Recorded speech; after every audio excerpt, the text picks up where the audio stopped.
in drafting the laws of the colony. These delegates and the magistrates later became the colony's two legislative houses. 3.3.4 Descent and new communities. The Puritans immigrated to North America in order to practice their variety of Christianity. But like the Pilgrims, they had little tolerance for religious difference. Doctrinal disagreements among them often led to the establishment of new colonies. In 1636, Thomas Hooker, minister of the Congregation at Cambridge, after objecting to the Massachusetts policy of restricting male suffrage to church members, led his followers west to the Connecticut River, where they founded the town of Hartford. The same year, Roger Williams, the minister at Salem, was banished from Massachusetts for advocating religious tolerance. With a group of his followers, Williams immigrated to the country surrounding Narragansett Bay. And Hutchinson, the brilliant and outspoken wife of a Puritan merchant, criticized a number of Boston ministers. Their concentration on good works, she argued, led people to believe they could earn their way to heaven. Hutchinson was called before the General Court, and in an extraordinary hearing was reprimanded, excommunicated, and banished. She and a group of followers relocated to the Williams colony on Narragansett Bay. To protect the dissenters in his settlement from Puritan interference, Williams won royal charters in 1644 and 1663, establishing the independent colony of Rhode Island with guarantees of self-government and complete religious liberty. 3.3.5 Indians and Puritans. The Indian communities of southern New England discovered soon after the arrival of the Pilgrims and the Puritans that these colonists were quite different from the French and Dutch traders who had preceded them. Although the fur trade was an important part of the economy of Plymouth and Massachusetts, the principal concern of the colonists was the acquisition of Indian land for their growing settlements. Potential conflicts among settlers over title, however, made it necessary to obtain original deeds from Indians, and the English used a variety of tactics to pressure leaders into signing quitclaims, relinquishing all claim to specified properties. Colonists allowed livestock to graze in native fields, destroying their subsistence. They fined Indians for violations of English law, such as working on the Sabbath, and demanded land as payment.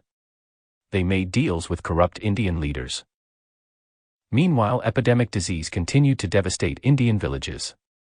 Disorganized and demoralized, many coastal native communities not only gave up their lands but also placed themselves under the protection of the English. By the late 1630s, only a few tribes in southern New England retained the power to challenge Puritan expansion. The Pequots, who lived along the shores of Long Island Sound near the mouth of the Connecticut River, were one of the most powerful. In 1637, Puritan leaders pressured the Pequots' traditional enemies, the Narragansetts of present-day Rhode Island, to join them in waging war on the Pequots. Narragansett warriors and English troops attacked the main Pequot village, burning the houses and killing most of their slumbering residents. The indiscriminate slaughter shocked the Narragansetts, who condemned the English way of war. It was too furious and slays too many, they declared. 3.3.6 The economy. New England merchants in England. The dispute between King Charles I and the Puritans in Parliament escalated into armed conflict in 1642. Several years of revolutionary confrontation finally led to Charles's arrest, his execution in 1649, and the creation of an English Commonwealth, headed by the Puritan military leader Oliver Cromwell. Because the Puritans were on the victorious side in the English Civil War, they no longer had the same incentive to migrate to New England. A number of colonists returned to England. New England's economy had depended on the sale of supplies and land to arriving immigrants, but this market collapsed as the migration tailed off. Puritan merchants turned to the flourishing fishery, shipping cod to the West Indies, where they bartered for sugar, molasses, and rum. By mid-century, New England had constructed a commercial fleet of more than 300 vessels, and by the end of the century Boston had become the third largest English commercial center in the Atlantic. The development of a diversified economy provided New England with important long-term strength and offered a striking contrast with the specialized fur trade economy of New France. 3.3.7 Community and family in New England. Pilgrims and Puritans stressed the importance of well-ordered communities. The Massachusetts General Court, the governing body of the colony, granted townships to a group of proprietors, the leaders of a congregation wishing to settle new lands. These men then distributed fields, pasture, and woodlands in quantities proportional to the social status of the recipient, with wealthy families receiving more than others. The Puritans believed that social hierarchy was ordained by God and made for well-ordered communities. Settlers typically clustered their dwellings in a central village, near the meeting house that served as both church and civic center. Clustered settlements and strong communities distinguished New England from the dispersed and weak communities of the Chesapeake. The ideal Puritan family was also well-ordered. Parents often participated in the choice of mates for their offspring, and children typically married in the order of their births. But well-disciplined children also needed education. In 1647, the Massachusetts General Court required that towns with 50 families or more support a public school. Those with 100 families were to establish a grammar school instructing students in Latin, knowledge of which was required for admission to Harvard College, founded in 1636. The Puritan colony of Connecticut enacted similar requirements. 3.3.8 The position of women families were supposed to operate as little commonwealths, with everyone working cooperatively. The domestic economy required the combined efforts of husband and wife. Men were generally responsible for fieldwork, women for the work of the household, garden, henhouse, and dairy. Women managed a rich array of tasks, and some independently traded garden products, milk, and eggs. Still, the cultural ideal was the subordination of women to men. "I am but a wife, and therefore it is sufficient for me to follow my husband," wrote Lucy Winthrop Downing, and her brother John Winthrop declared that a true wife accounts her subjection, her honor, and freedom. Married women could not make contracts, own property, vote, or hold office.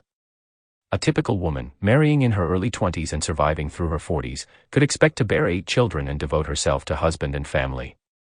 Wives who failed to have children, or widows who were economically independent, aroused significant suspicion among their neighbors.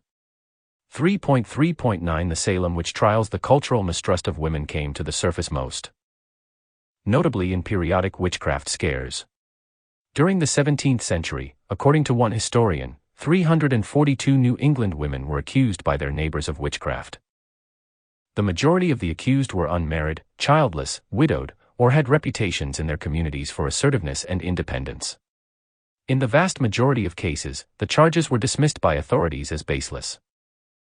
In the infamous 1692 case of Salem, Massachusetts, however, the whole community was thrown into a panic of accusations when a group of girls claimed that they had been bewitched by a number of old women. Before the colonial governor finally called a halt to the persecutions in 1693, 20 people had been tried, condemned, and executed. The Salem witchcraft scare may have reflected social tensions that found their outlet through an attack on people perceived as outsiders. Salem was a booming commercial port, but while some residents were prospering, others were not. Most of the victims came from the commercial eastern end of town, the majority of their accusers from the economically stagnant western side. Most of the accused also came from Anglican, Quaker, or Baptist families. Finally, a majority of the victims were old women, suspect because they lived alone, without the guidance of men. By the time of the witchcraft crisis, New England's population was rapidly approaching 100,000. Massachusetts was the residence of considerably more than half this number, most concentrated in communities surrounding the port of Boston, although others were planted as far west as the Connecticut River Valley and as far north as the coast of Maine. Connecticut claimed 26,000 residents, Rhode Island about 6,000, and New Hampshire, set off as a royal colony in 1680, another 5,000. 3.4 The proprietary colonies. What role did the Crown play in the founding of English colonies after 1660? Oliver Cromwell died in 1658 and 2 years later Parliament, anxious for stability, restored the Stuart monarchy, placing on the throne Charles II, eldest son of the deposed king. Charles took an active interest in North America, establishing several new proprietary colonies. On the model of Maryland. 3.4.1 The Carolinas. Charles II issued the first of his charters in 1663, establishing a new colony called Carolina, which stretched along the Atlantic coast from Virginia south to the northern limits of Spanish Florida. Virginians had already begun moving into the vicinity of Albemarle Sound in the northern part of this territory, and in 1664 the Carolina proprietors appointed a governor and created a popularly elected assembly. By 1700 North Carolina, as it became known, included 11,000 small farmers and large tobacco planters. Settlement farther south began in 1670 with the founding of coastal Charlestown. Most South Carolina settlers came from the sugar colony of Barbados, a Caribbean colony founded by the English in 1627. Encouraged by liberal grants of land, hundreds of Barbadian planters relocated to South Carolina with their slaves during the last quarter of the 17th century. They lent a distinctly West Indian character to the colony. By 1700, South Carolina's population was more than 6,000, including some 3,000 enslaved Africans. For a complete discussion of slavery, see Chapter 4. 3.4.2 New York and New Jersey. Charles also coveted the lucrative Dutch colony of New Netherland. In response to the growth of New England's population and its merchant economy, the Dutch West India Company changed course in the 1640s. Shifting from the French model of inclusion to the English model of exclusion, it began sponsoring the immigration of European settlers to the Hudson River Valley, seeking to develop the colony as a diversified supply center for the West Indies. In 1651, Parliament passed a Trade and Navigation Act that barred Dutch vessels from English colonial possessions. This led to an inconclusive naval war between the two nations from 1652 to 1654. 10 years later, the two powers clashed once again, this time along the West African coast, leading to a second Anglo-Dutch war. In September 1664, a small English fleet sailed into Manhattan Harbor and forced the surrender of New Amsterdam without firing a shot. When the war ended with an inconclusive peace in 1667, the English were left in possession. Holland briefly regained control during a third and final conflict from 1672 to 1674, but the English won the war and won possession of the colony in the peace negotiations. Charles II issued a proprietary charter granting the former Dutch colony to his brother James, the Duke of York, renaming it New York in his honor. Otherwise, the English did little to disturb the existing order. Ethnically and linguistically diversified, and accommodating a wide range of religious sects, New York society was the most heterogeneous in North America. In 1665, the communities of the Delaware Valley were split off as the proprietary colony of New Jersey. By the end of the century, more than 33,000 residents lived in these two colonies. 3.4.3 The founding of Pennsylvania in 1676, the proprietary rights to the western portion of New Jersey were sold to a group of English religious dissenters, including William Penn, a member of the Society of Friends. Penn intended to make the colony a haven for religious toleration and pacifism. Penn was the son of a wealthy and influential English admiral who was a close advisor to the king. In 1681, to settle a large debt he owed Admiral Penn, King Charles issued to his son a proprietary grant to a huge territory west of the Delaware River. The next year, Penn sailed to America and supervised the laying out of the port of Philadelphia. Penn wanted this colony to be a holy experiment. In his first frame of government, drafted in 1682, he included guarantees of religious freedom, civil liberties, and elected representation. He also attempted to deal fairly with the native peoples, refusing to permit colonization to begin until settlement rights were negotiated and lands purchased. Although relations between Pennsylvania and Indian peoples later soured, during Penn's lifetime his reputation for fair dealing led a number of native groups to resettle in the Quaker colony. During the first 2 decades of Pennsylvania's settlement, nearly 20,000 settlers spread agricultural communities from the banks of the Delaware to the fertile interior valleys. In the 18th century, Pennsylvania would be known as America's breadbasket, and Philadelphia would become North America's most important port. In 1704, Penn approved the creation of a separate colony called Delaware for the governance of the counties near the mouth of the river. Formerly controlled first by the Swedes and then the Dutch. 3.5 Conflict and war. What led to the violent conflicts between Indians and colonists?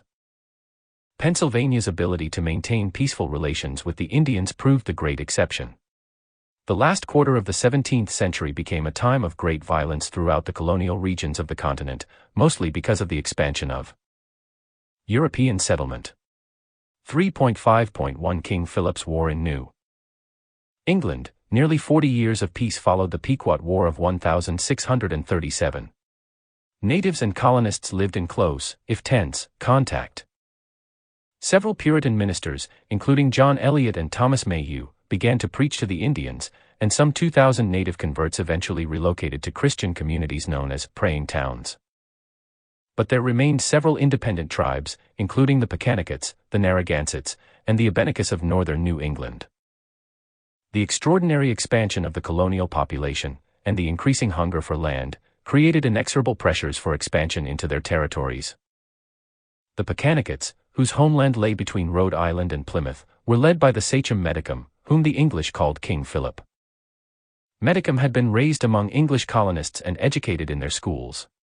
He operated on the assumption that his people had a future in the English colonial world, but was gradually forced to conclude that the colonists had no room for the Pecanicots. In 1671 the colonial authorities of Plymouth pressured Medicum into granting them sovereign authority over his homeland. This humiliation convinced him that he had to break the half-century alliance with Plymouth and take up armed resistance. The Puritan colonies, meanwhile, prepared for a war of conquest. War came in the spring of 1675, after Plymouth magistrates arrested and executed 3 Pecanicots men for the murder of a Christian Indian. Medicum appealed to the Narragansetts for a defensive alliance, which the New England colonies interpreted as an act of aggression. They sent armed forces into Pecanicots and Narragansett country, attacking and burning a number of villages. That opened the floodgates. Soon all New England was engulfed in what became known as King Philip's War. At first things went well for the Indians. They forced the abandonment of English settlements on the Connecticut River and torched towns less than 20 miles from Boston. By the beginning of 1676, however, their campaign was collapsing. A combined colonial army defeated a large Indian force in a battle known as the Great Swamp Fight in Narragansett country. Medicum led his men and fled west to the border with New York, where he appealed for support from the Iroquois. But instead of helping, the Iroquois attacked, forcing Medicum back to Pecanicots territory, where colonists annihilated his army in August 1676. Medicum was quartered, his severed head mounted on a pike at Plymouth. In attacking the Pequots, the Iroquois were motivated by interests of their own. Extending the role they had played in the Dutch trading system, they now cast themselves as powerful intermediaries between other tribes and the English. In a series of negotiations conducted at Albany in 1677, the Iroquois Confederacy and the colony of New York created an alliance known as the Covenant Chain. It envisioned Iroquois dominance over all other tribes, thus putting New York in an economically and politically dominant position among the other colonies. An estimated 4,000 natives and 2,000 colonists died during the war, and dozens of native and colonial towns lay in ruins. Calculated in the number of lives lost, King Philip's War was the most destructive Indian colonist conflict in early American history. 3.5.2 Bacon's Rebellion and Southern conflicts. While King Philip's War raged in New England, another English-Indian confrontation took shape in the Chesapeake and mutated into civil war. By the 1670s, Indian communities residing on the frontier of the colony were under assault by colonists in search of new tobacco lands. The insatiable hunger came not only from established planters with lands reaching exhaustion but also from former servants who had served out their indentures. Governor William Berkeley, in office since the 1640s, ruled in alliance with the big planters, who feared landless freemen even more than they did Indians. In 1670 the Burgesses had enacted legislation restricting the suffrage to property owners. Nevertheless, every man still had to pay taxes. Smoldering class antagonism thus added to the volatile mix. When in 1675 the governor declined to send the militia against the Indians, colonists under the leadership of wealthy backcountry planter Nathaniel Bacon embarked on unauthorized raids. Bacon became a hero to former servants, and although Berkeley fumed, he ordered the first elections in many years in an attempt to appease the people. The new assembly restored the suffrage to freemen without property. But Berkeley's move backfired when Bacon went further, demanding the death or removal of all Indians from the colony as well as an end to the rule of aristocratic grandees and parasites. Berkeley fled across the Chesapeake. Bacon seized control. Soon thereafter, however, the rebel leader came down with dysentery. He died and the rebellion collapsed. Berkeley returned, re-established control, and ordered the execution of Bacon's lieutenants. Backcountry men in the Albemarle region of North Carolina staged a similar revolt in 1677, an episode known as Culpeper's Rebellion. They overthrew the established government and held power for 2 years before the proprietors re-established authority. These rebellions revealed the power of class antagonism, but they also suggested that the Indians could play the role of convenient scapegoats. Colonial officials in South Carolina seemed to be paying attention. They encouraged Indians allied with the colony, Yamasees, Creeks, Cherokees, and Chickasaws, to wage war on tribes affiliated with rival colonial powers. In addition to opening new lands for settlement, the brutal fighting resulted in the capture of many thousands of Indians who were sold into slavery. These wars continued into the first quarter of the 18th century. 3.5.3 The Glorious Revolution in America. Dynastic change in England was another factor in the violence in North America. After Charles II died in 1685, his brother and successor, James II, began a concerted effort to strengthen royal control over the colonies. The New York Assembly, considered particularly troublesome, was abolished and all power placed in the hands of the colony's royal governor. In the other colonies, governors challenged the authority of assemblies. The king annulled the charter governments of New England, New York, and New Jersey and combined them into a single supercolony known as the Dominion of New England. Edmund Andros, appointed royal governor, imposed Anglican forms of worship in Puritan areas and overthrew long-standing traditions of local autonomy. James ruled England in the same imperious style. He was a practicing Catholic, and his appointment of Catholics to high positions of state added to rising discontent and protest. The last straw was the birth of a royal son in 1688. Fearing the establishment of a Catholic dynasty, parliamentary leaders deposed James and replaced him with his Protestant daughter Mary, who was married to William of Orange, hereditary head of state of the Netherlands. The relatively non-violent, Glorious Revolution, as it came to be known, included a Bill of Rights, issued by the new monarchs at the insistence of Parliament, in which they promised to respect traditional civil liberties, to summon and consult with Parliament annually, and to enforce and administer its legislation. In essence, England had become a constitutional monarchy. In North America, news of the Glorious Revolution sparked a series of colonial rebellions against the authorities set in place by King James. In the spring of 1689, Governor Andros was arrested and deported. The Boston Uprising inspired another in New York led by merchant Jacob Leisler. They seized control of the city and called for the formation of a new legislature.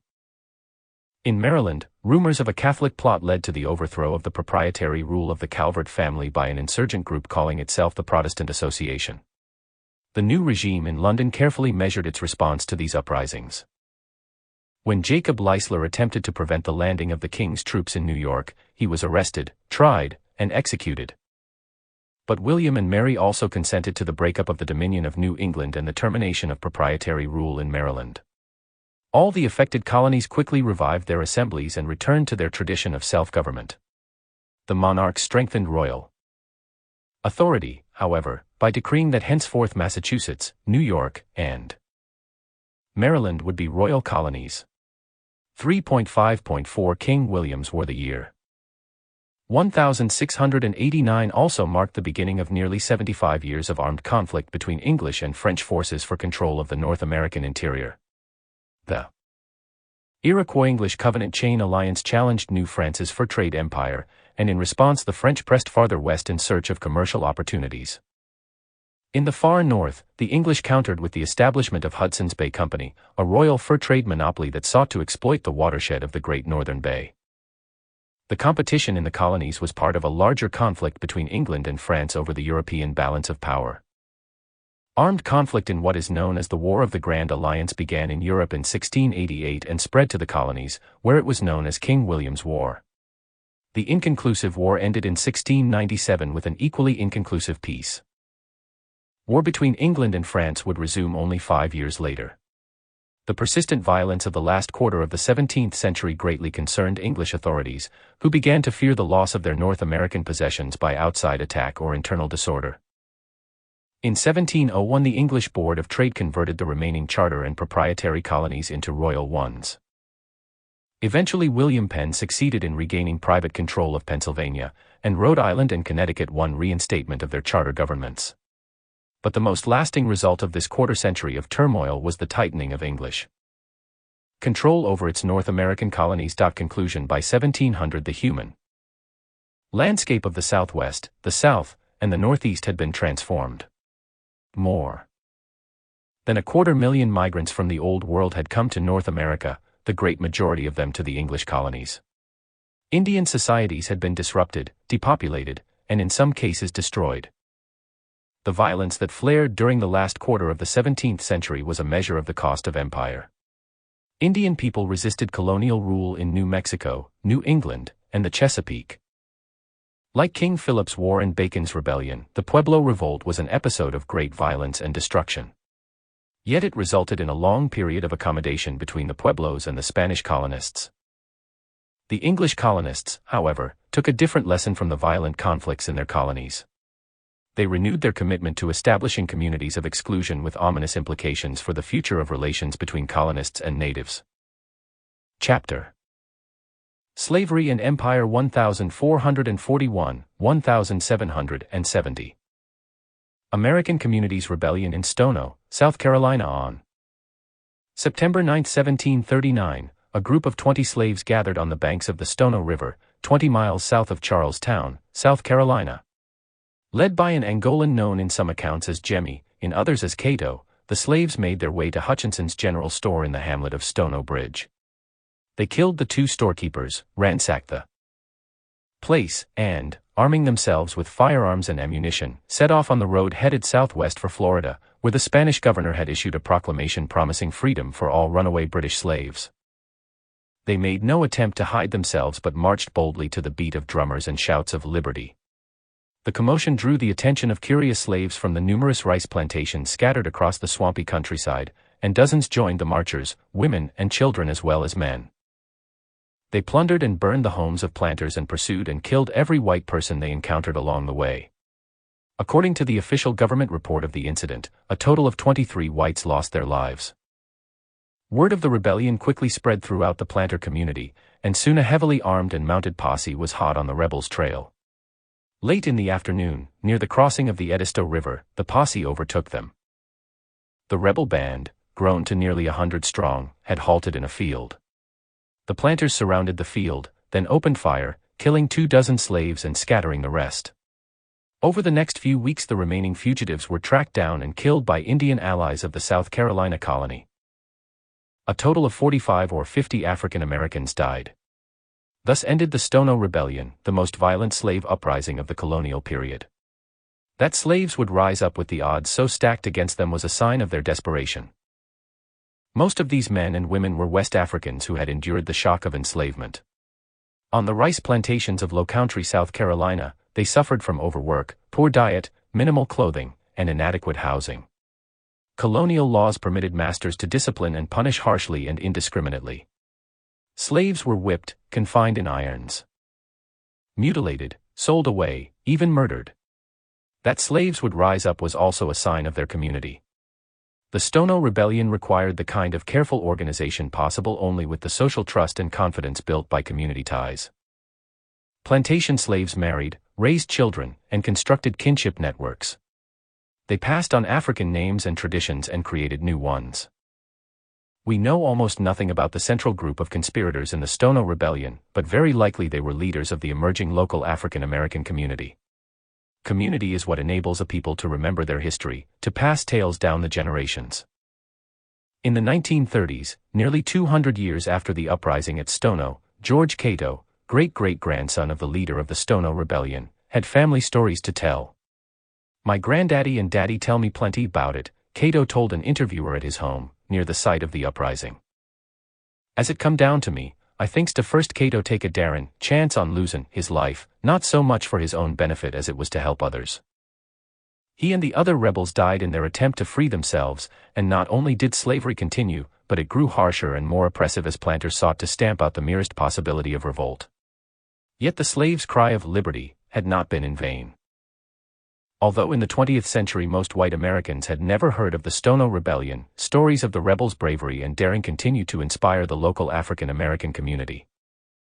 "I show does come from dat old stock who had de misfortune to be slaves," said Cato, who had been born into slavery himself. "But the rebels decided to be men," he declared, "and I's right proud of it." The history of slavery in early America includes some of the most troubling stories from our past, among them the horrid misery of the Atlantic slave trade, the shocking plunder of Africa, the use of forced labor for the production of sugar and other tropical commodities, and the foundational profits of empire. The conflicts of European nations over the access to and control of this shameful commerce led directly to colonial wars of great devastation.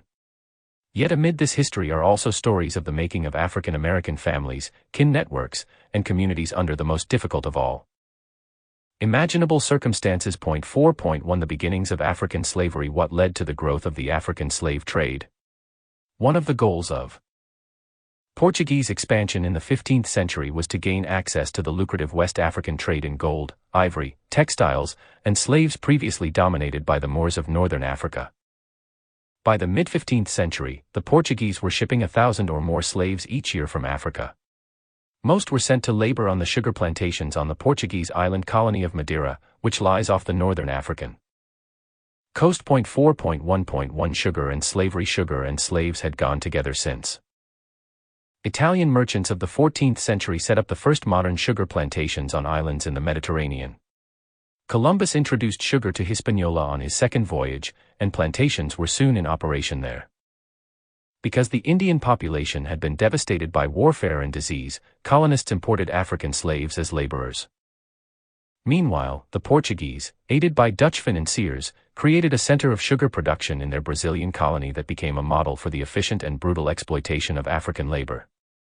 By 1600, at least 25,000 enslaved Africans were laboring on plantations in Hispaniola and Brazil. Skilled at finance and commerce, the Dutch greatly expanded the European market for sugar, converting it from a luxury item for the rich to a staple for ordinary people. Once the demand for sugar and its profitability had been demonstrated, England and France began seeking West Indian sugar colonies of their own. By the 1640s, English Barbados and French Martinique had become highly profitable sugar colonies. In 1655 the English seized the island of Jamaica from the Spanish, and by 1670 the French had established effective control over the western portion of Hispaniola, which they renamed Saint-Domingue.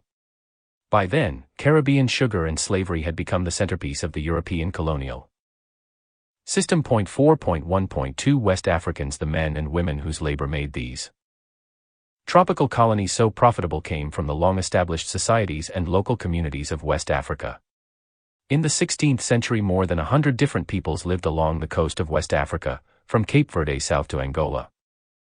In the north were the Wolofs, Ingos, Hausas, Ashantis, and Yorubas, to the south the Igbos, Sikis, Bakongos, and Bundus. West African societies were based on sophisticated farming systems many thousands of years old. Farming sustained large populations and thriving networks of commerce, and in some areas kingdoms and states developed. Along the upper Niger River, where the grassland gradually turns to desert, towns such as Timbuktu developed into trading centers. There were a number of lesser states and kingdoms along the coast, and it was with these that the Portuguese first bargained for Africans who could be sold as slaves. Varieties of household slavery were common in West African societies, although slaves there were often treated as subordinate members of the family. They were allowed to marry, and their children were born free. When African merchants sold the first slaves to the Portuguese, they may have thought that European slavery would be similar. But as Equiano declared, how different was their condition from that of the slaves in the West Indies? Yet the West African familiarity with unfree labor made it possible for African and European traders to begin the trade in human merchandise. 4.2 The African slave trade. What were the major components of the African slave trade? The movement of Africans across the Atlantic to the Americas was the largest forced migration in world history. With the benefit of new compilations of shipping records for the transatlantic slave trade, historians now believe that more than 12.5 million people were crowded on vessels and transported. This makes Africans the single largest group of people to come to the Americas before the 19th century, outnumbering European migrants of the same period by a ratio of 6 to 1. The Atlantic slave trade began with the Portuguese in the 15th century and did not end in the United States until 1808, and it continued elsewhere in the Americas until 1867. It is one of the most brutal chapters in the story of America. 4.2.1 A global enterprise. Approximately 10.5 million Africans arrived in the Americas during the 4-century history of the slave trade. 90% of them went directly to areas of sugar production, nearly half to the Caribbean, and more than 40% to Portuguese Brazil. A much smaller proportion, about 1 in every 25 transported Africans, a total of more than 389,000 individuals, were transported to the British colonies of North America. Among the Africans transported to the Americas, men generally outnumbered women 2 to 1. This ratio probably reflected the preferences of plantation masters, who wanted workers for the fields. The majority were young people, between the ages of 15 and 30. Nearly every ethnic group in West Africa was represented among them. The Portuguese were the most important traders until the end of the 16th century, when the Dutch and English began to challenge their control. England became the largest slave-trading nation after 1640. From 1650 to 1807, English and Anglo-American vessels carried half of all the slaves from Africa to the Americas. The Dutch, the French, and especially the Portuguese, however, continued to play important roles. The slave trade was a collaboration between European or American and African traders. Dependent on the favor of local rulers, many colonial slave traders lived permanently in coastal forts and married African women, reinforcing their commercial ties with kinship relations. In many areas, their mixed ancestry children and grandchildren became prominent players in the slave trade. Continuing the practice of the Portuguese, the grim business of slave raiding was left to the Africans themselves. Slaves were not at all reticent about condemning the participation of their fellow Africans. "I must own, to the shame of my own countrymen," wrote Ottobah Cugoano of Ghana, who was sold into slavery in the 1750s, "that I was first kidnapped and betrayed by those of my own complexion." 4.2.2 The shock of enslavement. Most Africans were enslaved through warfare. Sometimes large armies launched massive attacks, burning whole towns, killing many and enslaving others.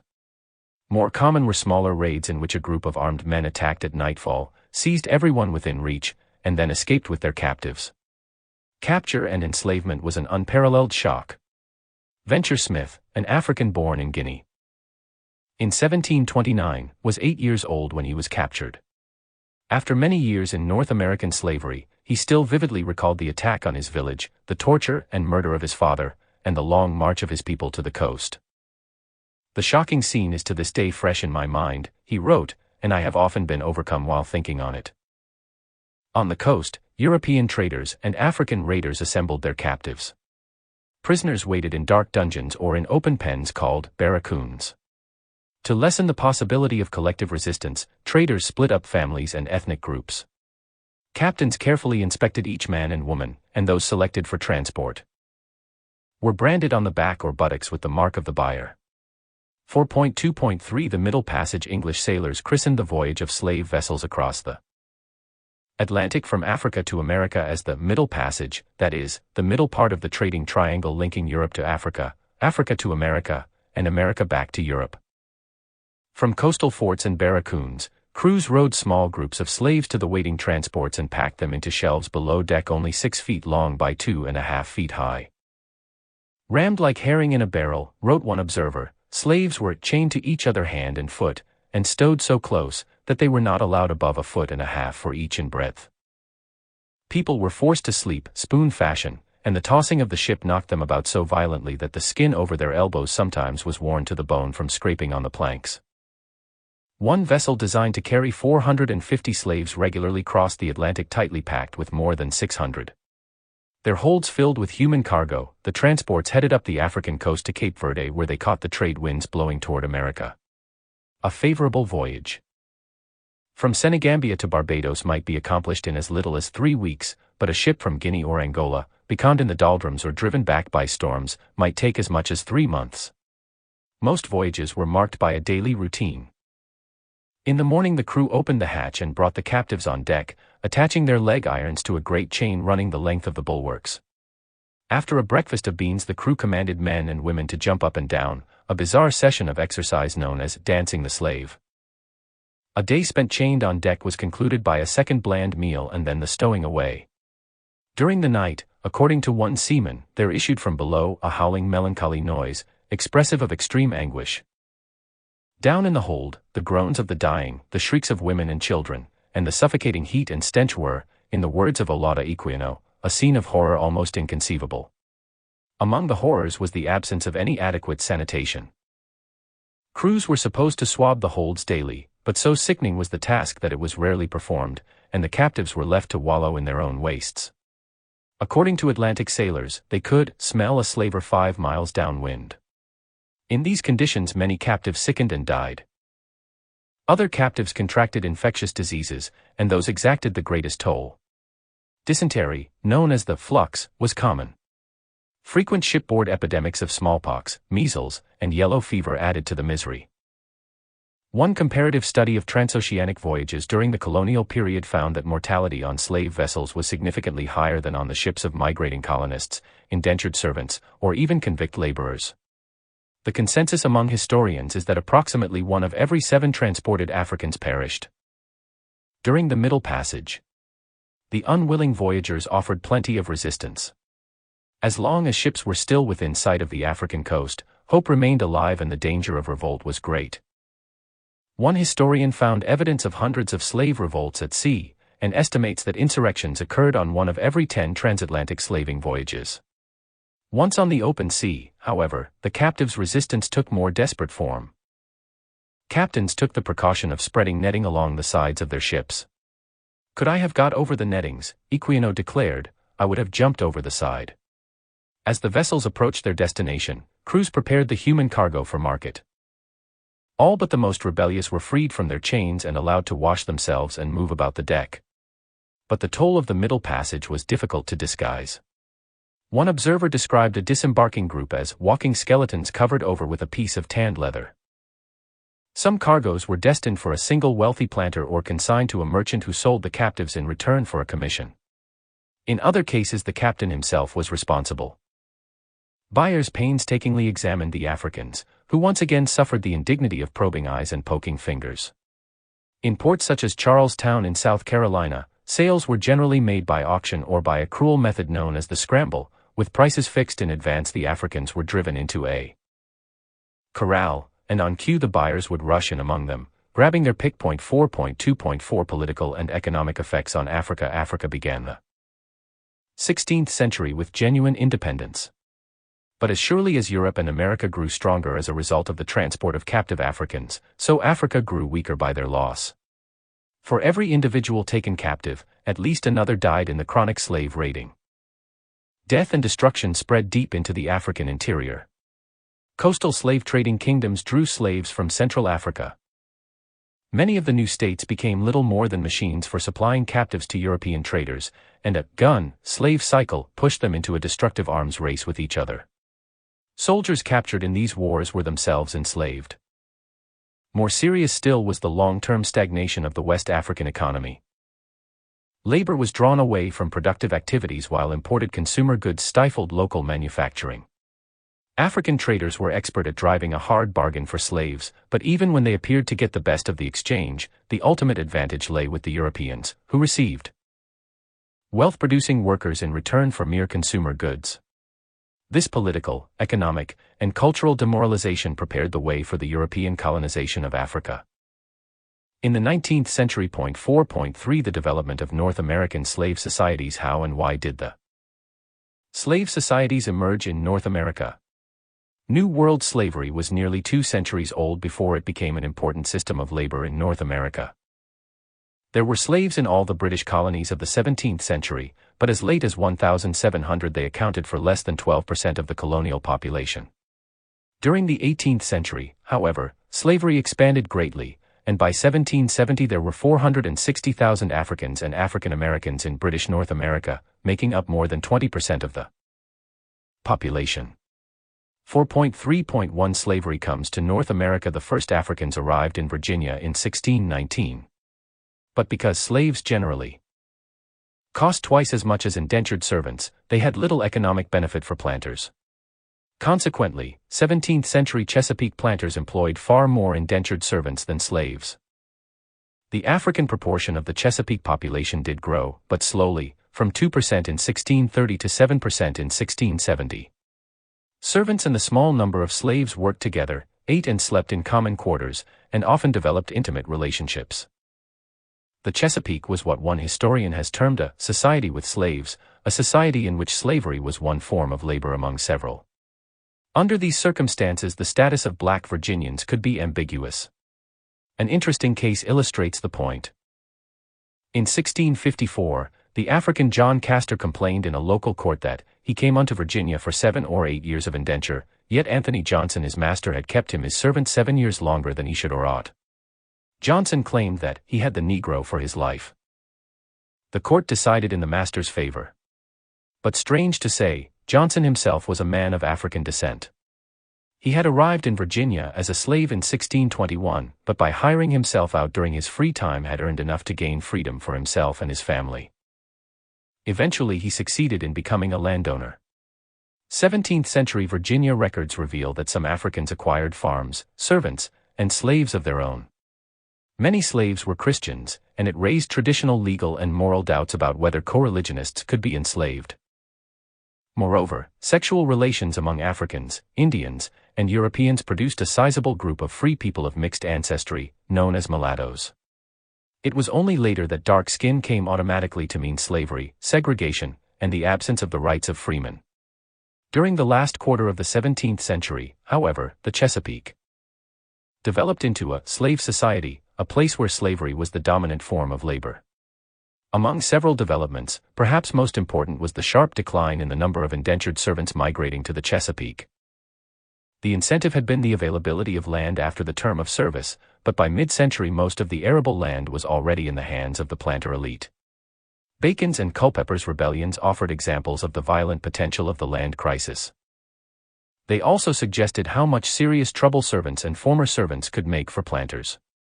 After Bacon's rebellion, English immigrants turned away from the Chesapeake to colonies such as Pennsylvania, where there was more land and more opportunity.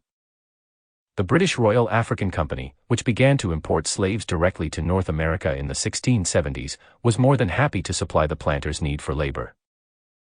By 1700 there were 5,000 slaves in Virginia, and the proportion of the Chesapeake population of African descent stood at more than 22%. Slavery had no English legal precedent, no laws or traditions allowing for lifetime enslavement or for making that status inheritable. So as the proportions of slaves in the colonial population gradually rose, colonists wrote slavery into law, a process best observed in the case of Virginia. In 1662 the Planter Assembly declared that henceforth children would be bond or free only according to the condition of the mother. 5 years later they passed a law that Christian baptism could no longer alter conditions of servitude.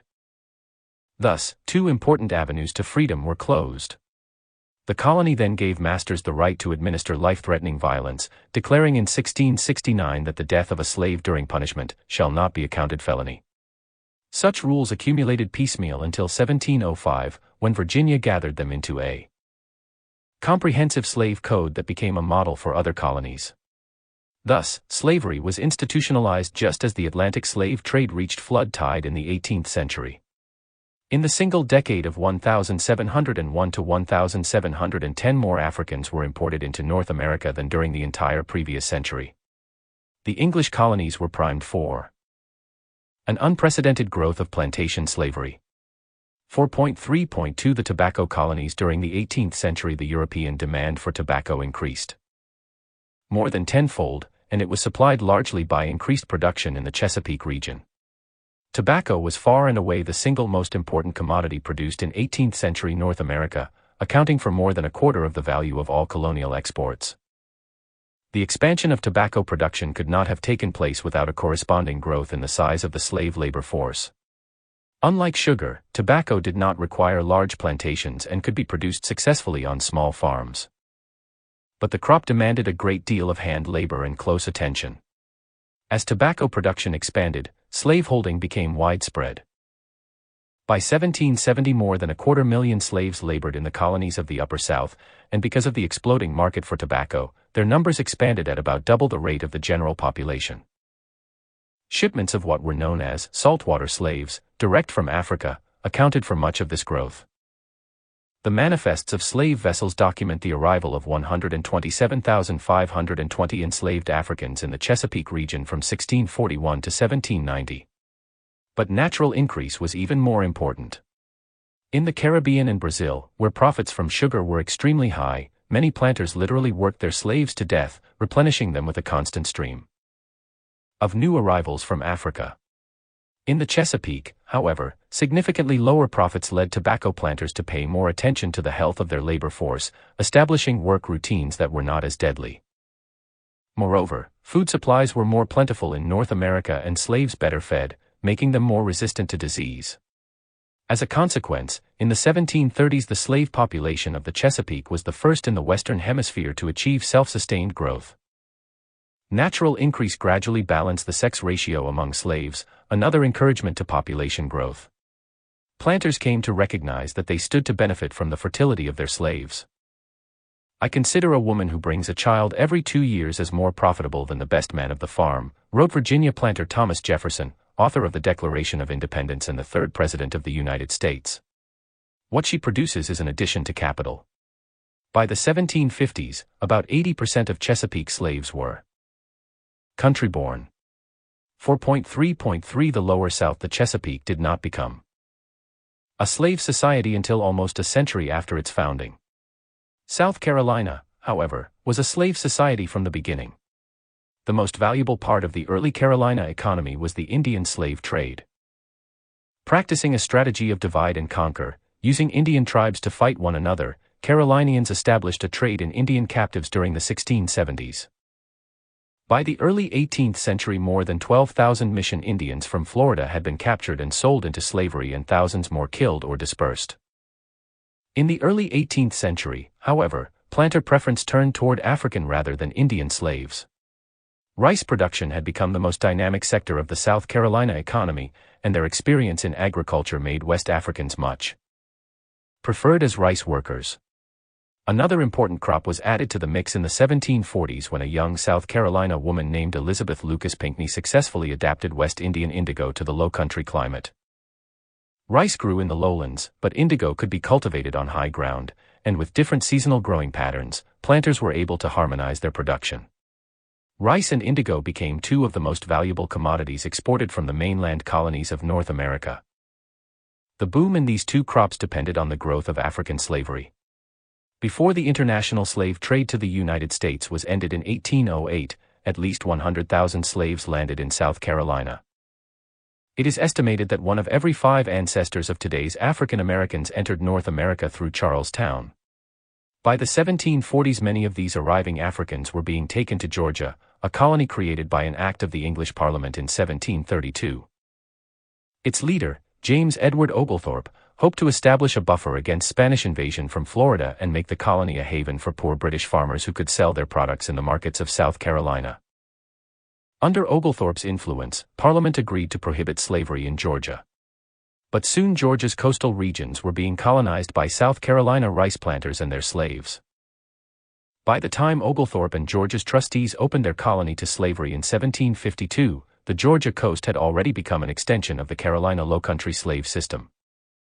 By 1770, nearly 90,000 African Americans made up about 80% of the coastal population of South Carolina and Georgia. The African American communities of the Lower South had achieved self-sustained growth by the middle of the 18th century, a generation later than those in the Chesapeake. 4.3.4 Slavery in the Spanish colony. Slavery was basic to the Spanish colonial labor system, yet doubts about the enslavement of Africans were raised by both church and crown. The papacy denounced slavery as a violation of Christian principles. But the institution remained intact, and later in the 18th century, when sugar production expanded in Cuba, the slave system there turned as brutal as any in the history of the Americas. The character of slavery in the Spanish colonies varied with local conditions. One of the most benign forms operated in Florida. In many Florida settlements, the conditions of servitude more resembled the household slavery common in African communities than the plantation slavery of South Carolina and Georgia. In 1699, in an attempt to undermine the English colonies of the Lower South, Spanish authorities declared Florida a refuge for escaped slaves, offering free land to any fugitive who would help defend the colony. Over the next half-century, refugee Indians and fugitive Africans established many communities in the countryside surrounding St. Augustine. By 1763, 3,000 African Americans, a quarter of them free, made up 25% of St. Augustine's population. In New Mexico, the Spanish depended on Indian slavery. In the 16th century, the colonial governor sent Indian slaves to the mines of Mexico. The enslavement of Indians was one of the causes of the Pueblo Revolt. In the aftermath of the revolt, the Spanish became much more cautious in their treatment of the Pueblos, who were officially considered Catholics. But they participated in a robust trade in captured and enslaved, infidel Indians, mostly nomadic people from the Great Plains, employing them as house Servants and field workers. 4.3.5 Slavery in French Louisiana. Slavery was also important in Louisiana, the colony founded by the French in the lower Mississippi Valley. In the early 18th century, French colonists established settlements and forts at Biloxi and Mobile on the Gulf of Mexico, and in 1718 laid out the city of New Orleans on the lower Mississippi River. The French Company of the Indies imported some 6,000 African slaves, and planters invested in tobacco and indigo plantations along the river banks north of the city. This was the country of the Natchez Indians, who greatly resented the French intrusion. In 1729 the Natchez joined forces with rebellious slaves in an armed uprising. The Natchez Rebellion claimed the lives of more than 200 French settlers, 10% of the population. Planters elsewhere did everything they could to pit Indians and Africans against one another, employing Indians as slave catchers, as they did after the Stono Rebellion. An alliance of slaves and Indians was the greatest of all planter fears. The French colonial militia put down the rebellion with brutal force, crushing and dispersing the Natchez people in the process. Bitter memories of the Natchez Rebellion kept the Louisiana French from committing themselves totally to slavery. In 1750 African slaves amounted to less than a third of the colonial population of 10,000. It was not until the end of the century that the colony of Louisiana became an important North American slave society. 4.3.6 Slavery in the North. None of the northern colonies could be characterized as slave societies, but slavery was an important form of labor in a number of localities. During the 18th century it grew increasingly significant in the commercial farming regions of southeast Pennsylvania, central New Jersey, and Long Island, areas where slaves made up about 10% of rural residents. In Rhode Island, a center of the slave trade, large gangs of slaves were used in cattle and dairy operations, and the proportion of slaves in the population reached nearly a third. Slavery was common in all northern port cities, including Boston. Slave ownership was nearly universal among the wealthy and ordinary among craftsmen and professionals. By 1750 slaves, along with small populations of free blacks, made up 15–20% of the residents of Boston, New York City, and Philadelphia. The Quakers of Pennsylvania and New Jersey, many of whom kept slaves, were the first colonists to voice anti-slavery sentiment. In 1715, John Hepburn of New Jersey published the first North American critique of slavery, but his was a lonely voice. By mid-century, however, there was a significant anti-slavery movement among Quakers. In 1758 the Philadelphia Friends meeting voted to condemn slavery and urged masters to voluntarily free their slaves. But it was not until the American Revolution that anti-slavery attitudes became more widespread in the northern colonies. 4.4 African to African American. How did African slaves create a distinct African American culture? African men and women from dozens of ethnic groups, representing many different languages, religions, and customs, were transported across the Atlantic without any of their cultural possessions. In America they were subjected to the control of masters intent on maximizing their work and minimizing their liberty. Nevertheless, African Americans carved out lives of their own with a degree of independence. Their African heritage was not erased, it provided them with a fundamental outlook, the basis for a common identity. The majority of Africans transported to North America arrived during the 18th century. They joined a rapidly growing population of country-born slaves or Creoles. The perspective of Creoles was shaped by their having grown up under slavery, and that perspective helped them to determine which elements of African culture they would incorporate into the emerging culture of the African American community. That community was formed out of the relationship between Creoles and Africans, and between slaves and their European masters. 4.4.1 The daily life of slaves. Slaves did the work that made plantation colonies so profitable. As an agricultural people, Africans, both women and men, were accustomed to the routines of field labor. Most slaves were field hands, and even domestic servants labored in the fields when necessary. Masters provided their workers with rude clothing, sufficient in the summer but nearly always inadequate in the winter. On small plantations and farms, typical in the tobacco country of the Chesapeake, Africans might work side by side with their owners and, depending on the character of the master, might enjoy a standard of living not too different from that of other family members. The work was more demanding and living conditions far worse on the great rice and indigo plantations of the Lower South, where slaves usually lived separately from the master in their own quarters. But large plantations, with large numbers of slaves, created a concentration of population that made for more resilient African American communities. This was one of the profound ironies of American slavery. Life was much harder on the great plantations. But slaves there had more opportunity for autonomy. 4.4.2 Families and communities. The family was the most important institution for the development of community and culture, but slave codes did not provide for legal slave marriages that would have contradicted the master's freedom to dispose of his property as he saw fit. Planters commonly separated families by sale or bequest, dividing husbands from wives and even separating mothers from children. Charles Ball was a mere boy in Virginia when his family was separated by sale. "Oh, master, do not take me from my child," his mother cried. But her new owner gave her 2 or 3 heavy blows on the shoulders with a rawhide whip, snatched me from her arms, and seizing her by one arm, dragged her back towards the place of sale. Ball never saw her again. Later, after he had grown and married, his master sold him to a rice planter in Georgia. "My heart died away within me," Ball remembered vividly. "I felt incapable of weeping or speaking, and in my despair I laughed loudly." On his journey south he dreamed his wife and children were beseeching and imploring my master on their knees. Despite the odds against them, however, slaves in both the Chesapeake and the Lower South created the families that were essential for the development of African American culture. On large plantations throughout the southern colonies, travelers found Africans living in family households. In the Lower South, where there were greater concentrations of slaves on the rice plantations, husbands and wives often lived together in the slave quarters. On the smaller plantations of the Upper South, men frequently married women from neighboring farms, and with the permission of both owners visited their families in the evenings or on Sundays. Emotional ties to particular places, connections between the generations, and relations of kinship and friendship linking neighboring plantations and farms were the foundation stones of African American community life. Kinship was especially important. African American parents encouraged their children to use family terms in addressing unrelated persons. Auntie or uncle became a respectful way of addressing older men and women, brother and sister, affectionate terms for age mates. This may have been one of the first devices enslaved Africans used to humanize the world of slavery.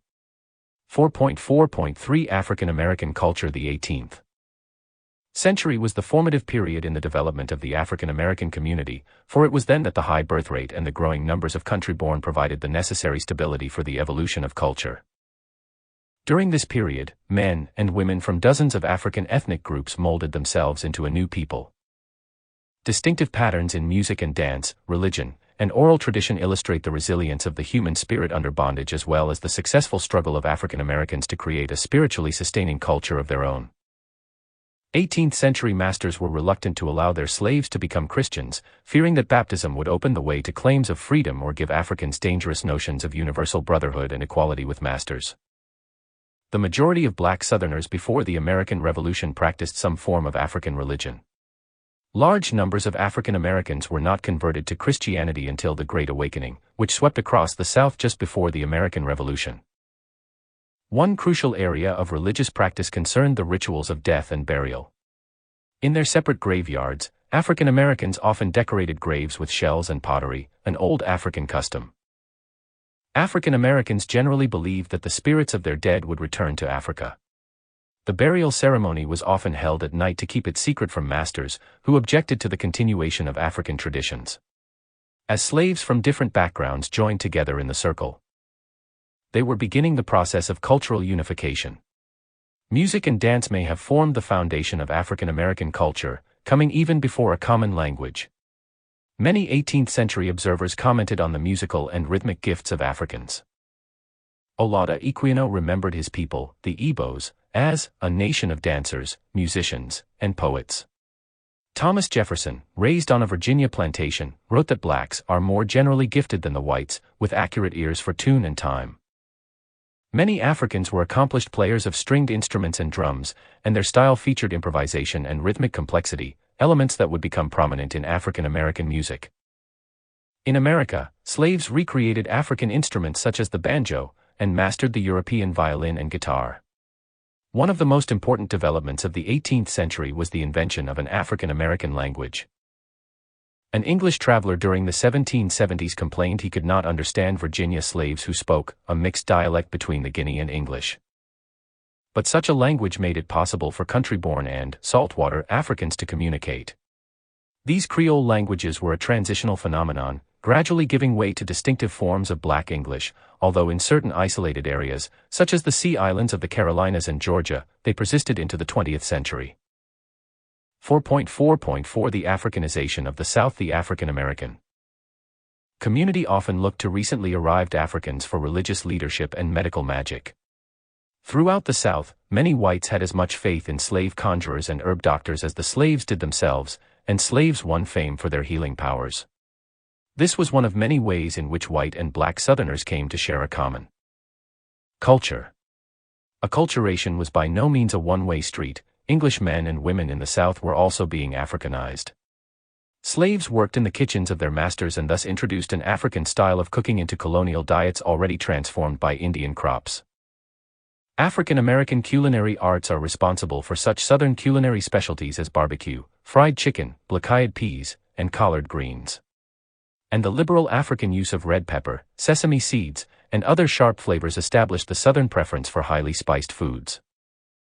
In Louisiana, a combination of African, French, and Indian elements produced a distinguished American regional cuisine, exemplified by gumbos and jambalayas. Mutual acculturation was evident in many aspects of material culture. Southern basket weaving used Indian techniques and African designs. Wood carving often featured African motifs. The West African iron-working tradition was evident throughout the South, especially in the ornamentation of the homes of Charlestown and New Orleans. Even more important were less tangible aspects of culture. Slave mothers nursed white children as well as their own. As one English observer wrote, each child has its mama, whose gestures and accent it will necessarily copy, for children, we all know, are imitative beings. In this way many Africanisms passed into the English language of the South: goober, yam, sweet potato, banjo, okay, tote, buddy. 4.4.5 Violence and resistance. Slavery was made possible by the threat and reality of violence. The only way to make slaves work, Virginia planter Robert King Carter instructed his overseer, was to make them stand in fear. Humane slave masters like George Washington did not wish to be harsh. He sought, as he wrote it, tranquility with a certain income. But the tranquility of Mount Vernon rested on the threat of violence. Washington ordered his overseers to carefully monitor the work of the slaves and punish their offenses with regular whippings. Even the most cultured plantation owners thought nothing about floggings of 50 or 75 lashes. Yet African Americans demonstrated a resisting spirit. In their day-to-day existence they often refused to cooperate, they malingered, mistreated animals, broke tools, wantonly destroyed the master's property, and sometimes ran away. An analysis of hundreds of 18th-century advertisements for runaways concludes that 80% were young men in their 20s, suggesting that flight was an option mostly exercised by unattached males. Runaways sometimes collected together in isolated and hidden communities called maroons. Slaves who escaped from South Carolina or Georgia into Spanish Florida created maroon communities among the Creek Indians there. These mixed African and Indian peoples came to call themselves Seminoles, a name derived from their pronunciation of Cimarron.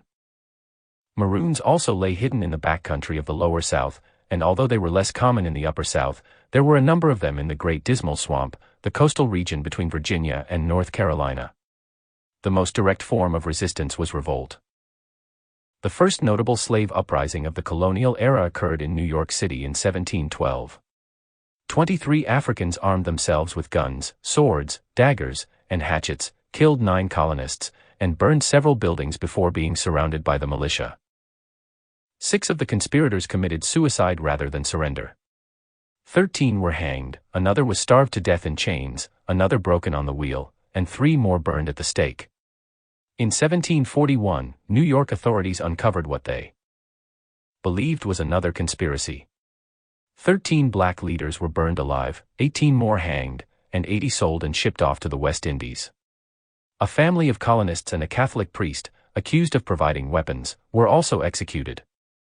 A series of small rebellions and rumors of large ones in Virginia during the 1720s culminated in the Chesapeake Rebellion of 1730, the largest slave uprising of the colonial period. Several hundred slaves assembled in Norfolk and Princess and counties where they chose commanders for their insurrection. More than 300 escaped en masse into the Dismal Swamp. Hunted down by Indians in the employ of the colony, their community was soon destroyed. 29 leaders were executed and the rest were returned to their masters. In the Lower South, where slaves were a majority of the population, there were isolated but violent uprisings in 1704, 1720, and 1730. In 1738 a series of revolts broke out in South Carolina and Georgia. These prepared the way for the Stono Rebellion of 1739, the most violent slave rebellion of the colonial period. In the aftermath of Stono several similar uprisings were quickly crushed by planters. Wherever masters held slaves, fears of uprisings persisted. But compared with such slave colonies as Jamaica, Guyana, or Brazil, there were relatively few revolts in North America. The conditions favoring revolt prevailed only in some areas of the Lower South. Indeed, the very success of African Americans in British North America at establishing families, communities, and a culture of their own inevitably made them less likely to take the risks that rebellions required. 4.5 Slavery and the Economics of Empire. How did slavery fuel the economic development of Europe and the American colonies in the 17th and 18th centuries? The British slave colonies, the sugar plantations of the West Indies, the tobacco plantations of the Chesapeake, and the rice and indigo plantations of the Lower South, accounted for 95% of exports from the Americas to Great Britain from 1714 to the eve of the American Revolution. Moreover, there was the prime economic importance of the slave trade itself, which one 18th-century economist described as the foundation of the British economy, the mainspring of the machine which sets every wheel in motion. The labor of African slaves was largely responsible for the economic success of the British Empire in the Americas. New World slavery contributed enormously to the growth and development of the Old World economy. During the 18th century, slavery was the most dynamic force in the Atlantic economy, responsible for the capital formation that made possible the beginnings of the industrial economy. 4.5.1 Slavery, foundation of the British economy. Slavery contributed to the economic development of Great Britain in three principal ways. First, it generated enormous profits. Profits derived from the triangular trade in slaves, plantation products, and manufactured goods furnished from 21 to 35% of Great Britain's fixed capital formation in the 18th century. This capital funded the first modern banks and insurance companies and, through loans and investments, found its way into a wide range of economic activities. Merchant capitalists were prominent investors in the expansion of the merchant marine, the improvement of harbors, and the construction of canals. Second, slave colonies in the Caribbean supplied 69% of the raw cotton. For British textile mills, the earliest sector of industrial development, the insatiable demand for cotton would eventually lead to the development of the cotton gin and the rise of cotton plantations in the United States. Third, slavery provided an enormous stimulus to the growth of European manufacturing by creating a huge colonial market for imports. From 1700 to 1740, the growth in American and African demand for manufactured goods accounted for nearly 70% of the expansion of British exports. The multiplier effects of these activities are best seen in the growth of English ports such as Liverpool and Bristol.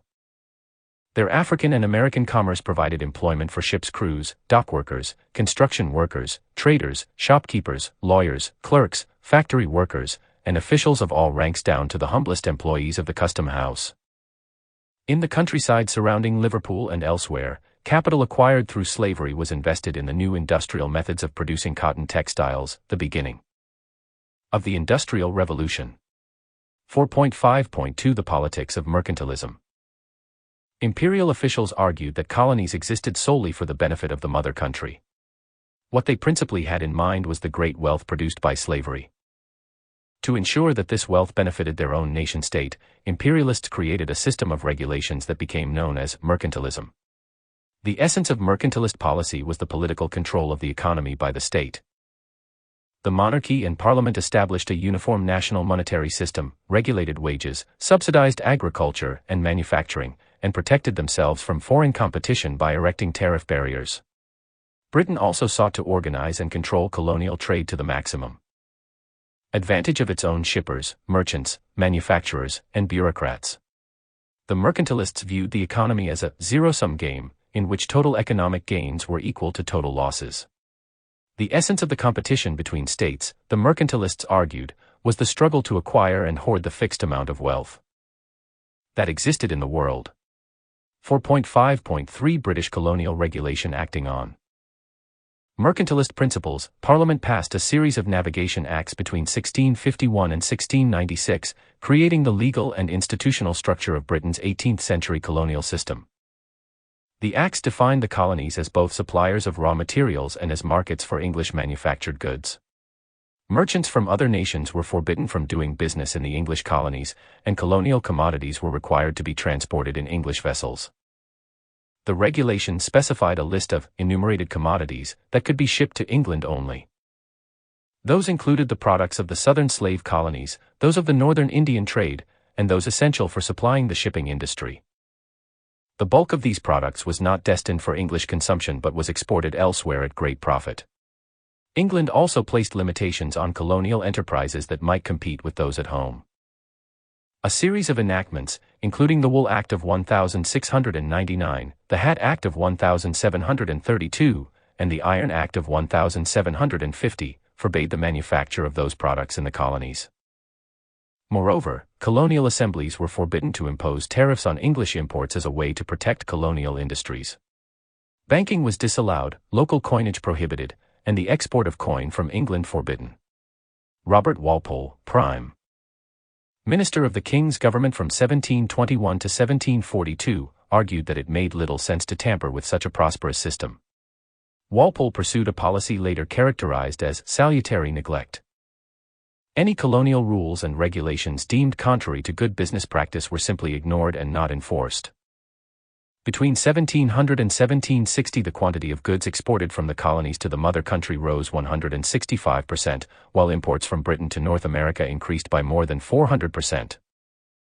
In part because of the lax enforcement, but mostly because the system operated to the profit of colonial merchants, colonists complained very little about the operation of the mercantilist system before the 1760s.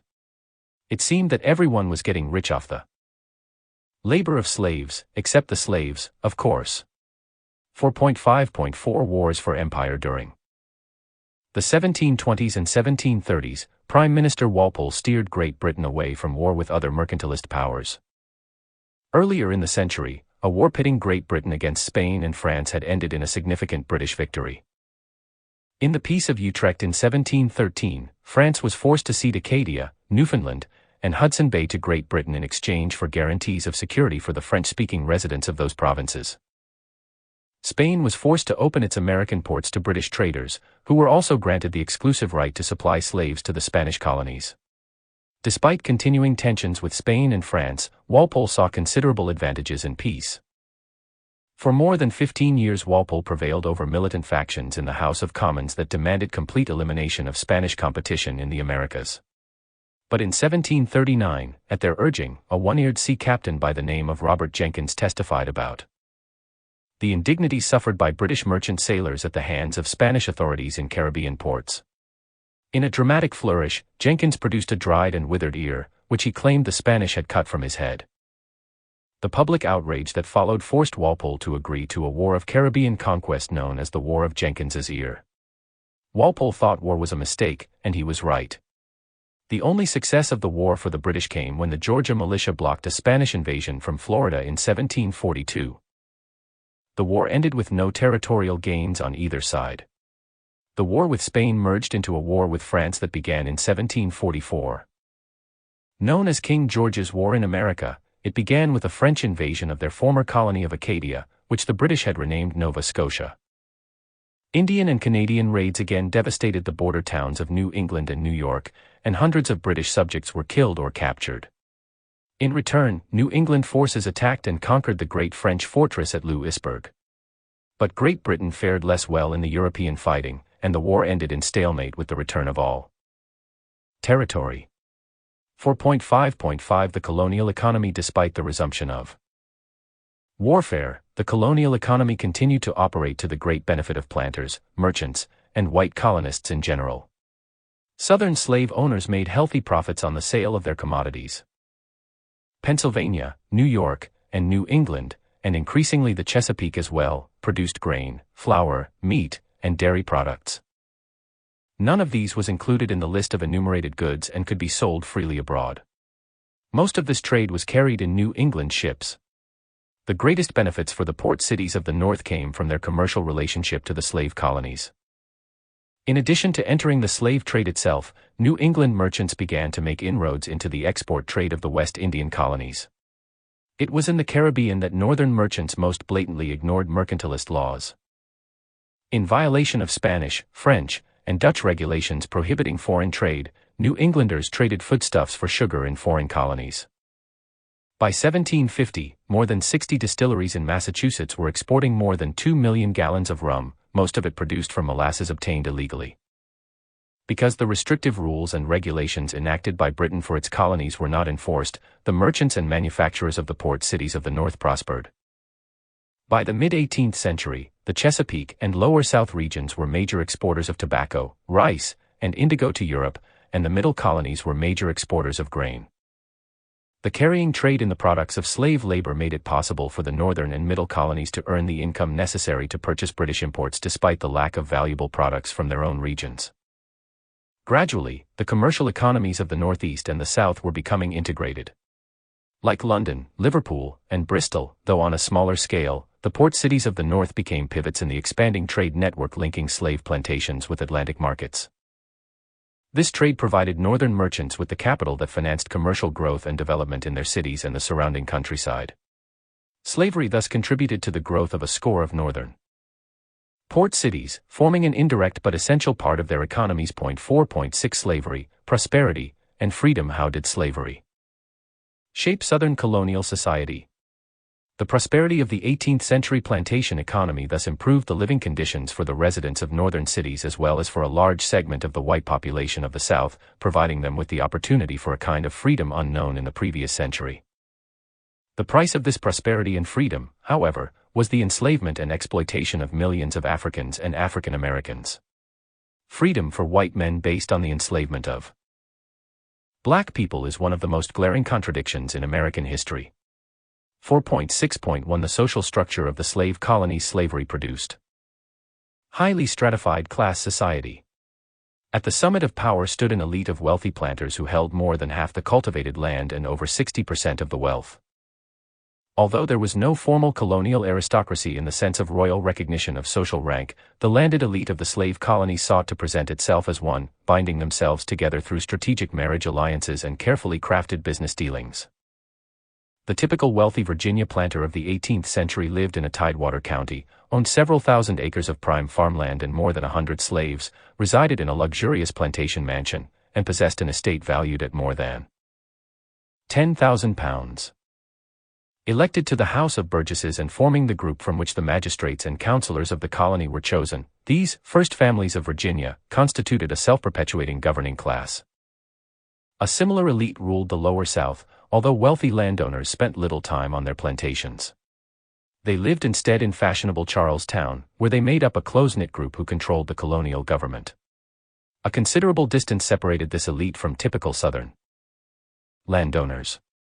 About half of the adult white males were small planters and farmers. But while the gap between rich and middling colonists grew larger during the 18th century, the prosperity of the plantation economy created generally favorable conditions for the landowning class as a whole. Slave ownership, for example, became widespread among this group during the 18th century. In Virginia at mid-century, 45% of heads of household held 1 to 4 slaves and even poorer farmers kept 1 or 2. Despite the prosperity that accompanied slavery, however, a substantial number of white colonists owned no land or slaves at all.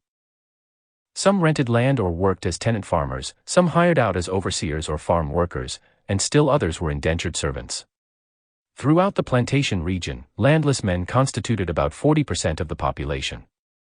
A New England visitor found a much greater disparity between the rich and poor in Virginia than at home. 4.6.2 White skin privilege. But all the white colonists of 18th century North America shared the privileged status of their color.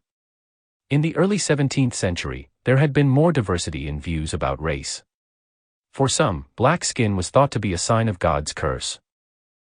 The blackness of the Negroes, one Englishman argued, proceedeth of some natural infection.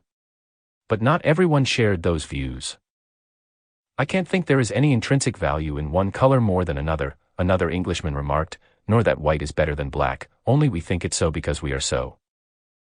As slavery became increasingly important, however, Virginia officials took considerable care to create legal distinctions between the status of colonists and that of Africans. Beginning in 1670, free Africans were prohibited from owning Christian servants.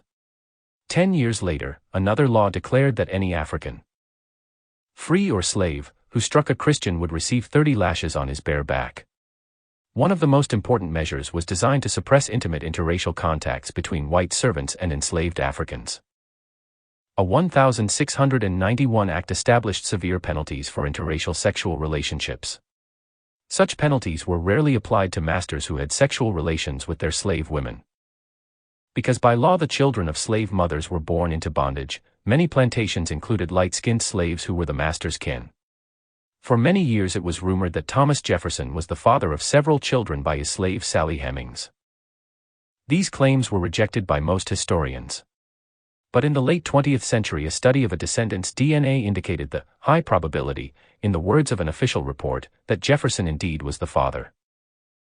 Hemings herself was the slave child of Jefferson's father-in-law and thus the half-sister of Jefferson's deceased wife.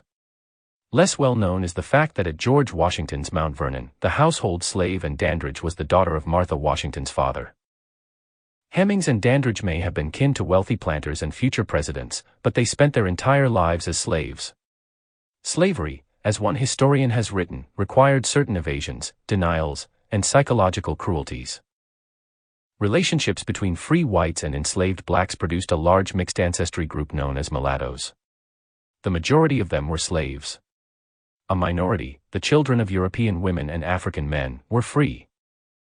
According to a Maryland census of 1755, more than 60% of the mulattoes of that colony were slaves.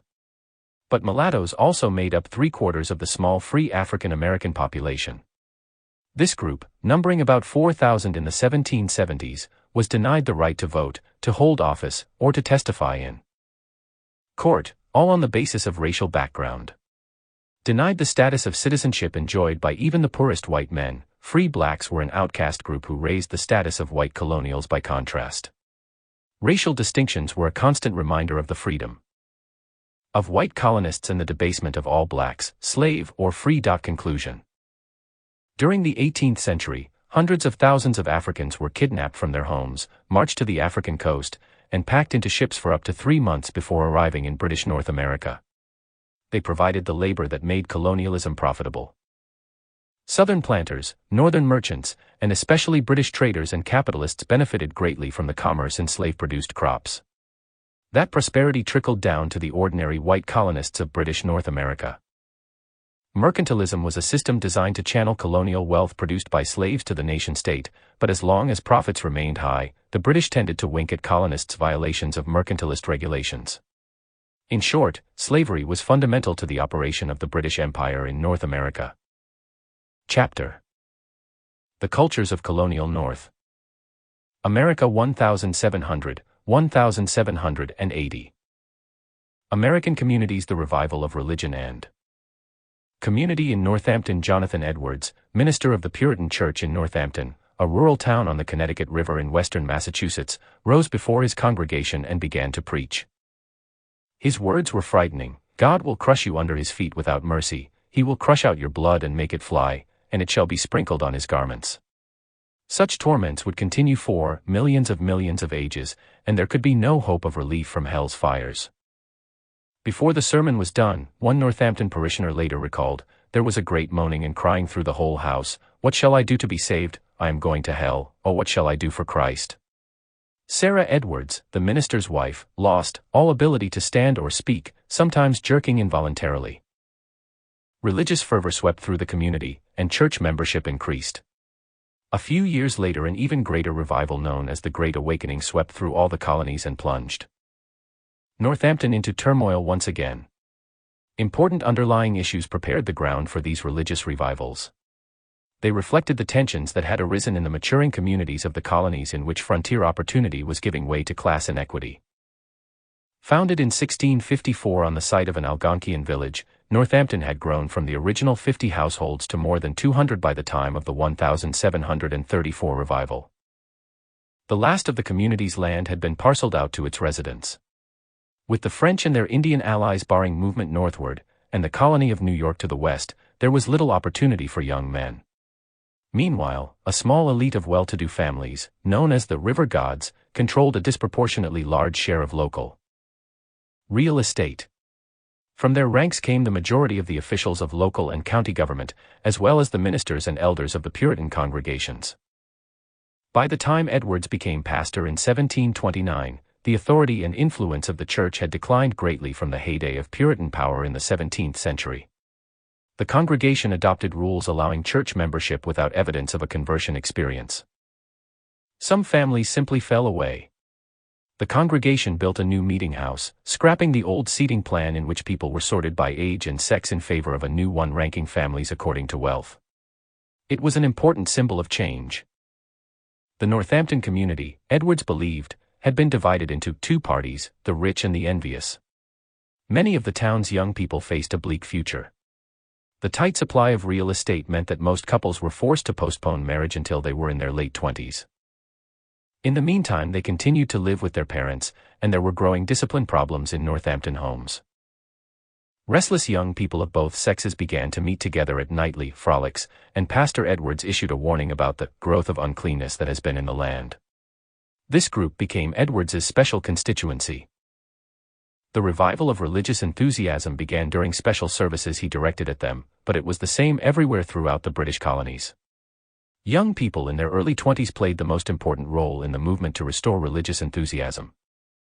Edwards and other revival preachers called for a return to the Calvinist traditions of the Puritan faith, criticizing what they saw as the growing materialism, joining the rising generation in questioning the order of the world into which they had been born. The revival of religion that shook communities throughout the British colonies in the mid-18th century was one of the first unifying events in American history. Thousands of people experienced conversion, new sects and churches sprang up, and old ones split into opposing factions. The followers of one enthusiastic preacher burned their wigs, jewelry, and fine clothes in a bonfire, around which they marched, chanting curses at their opponents, whose religious writings they tossed into the flames. In the town of South Hadley, near Northampton, the congregation voted to dismiss their minister, who lacked the emotional fire they desired in a preacher.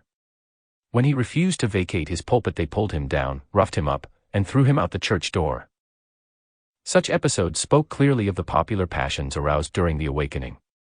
According to one minister, multitudes were seriously, soberly, and solemnly out of their wits. The disaffection of young people with the social and economic conditions of the mid-18th century created the conditions for the Great Awakening, but the revival remained a religious event. The social order in Northampton was challenged, but it remained intact.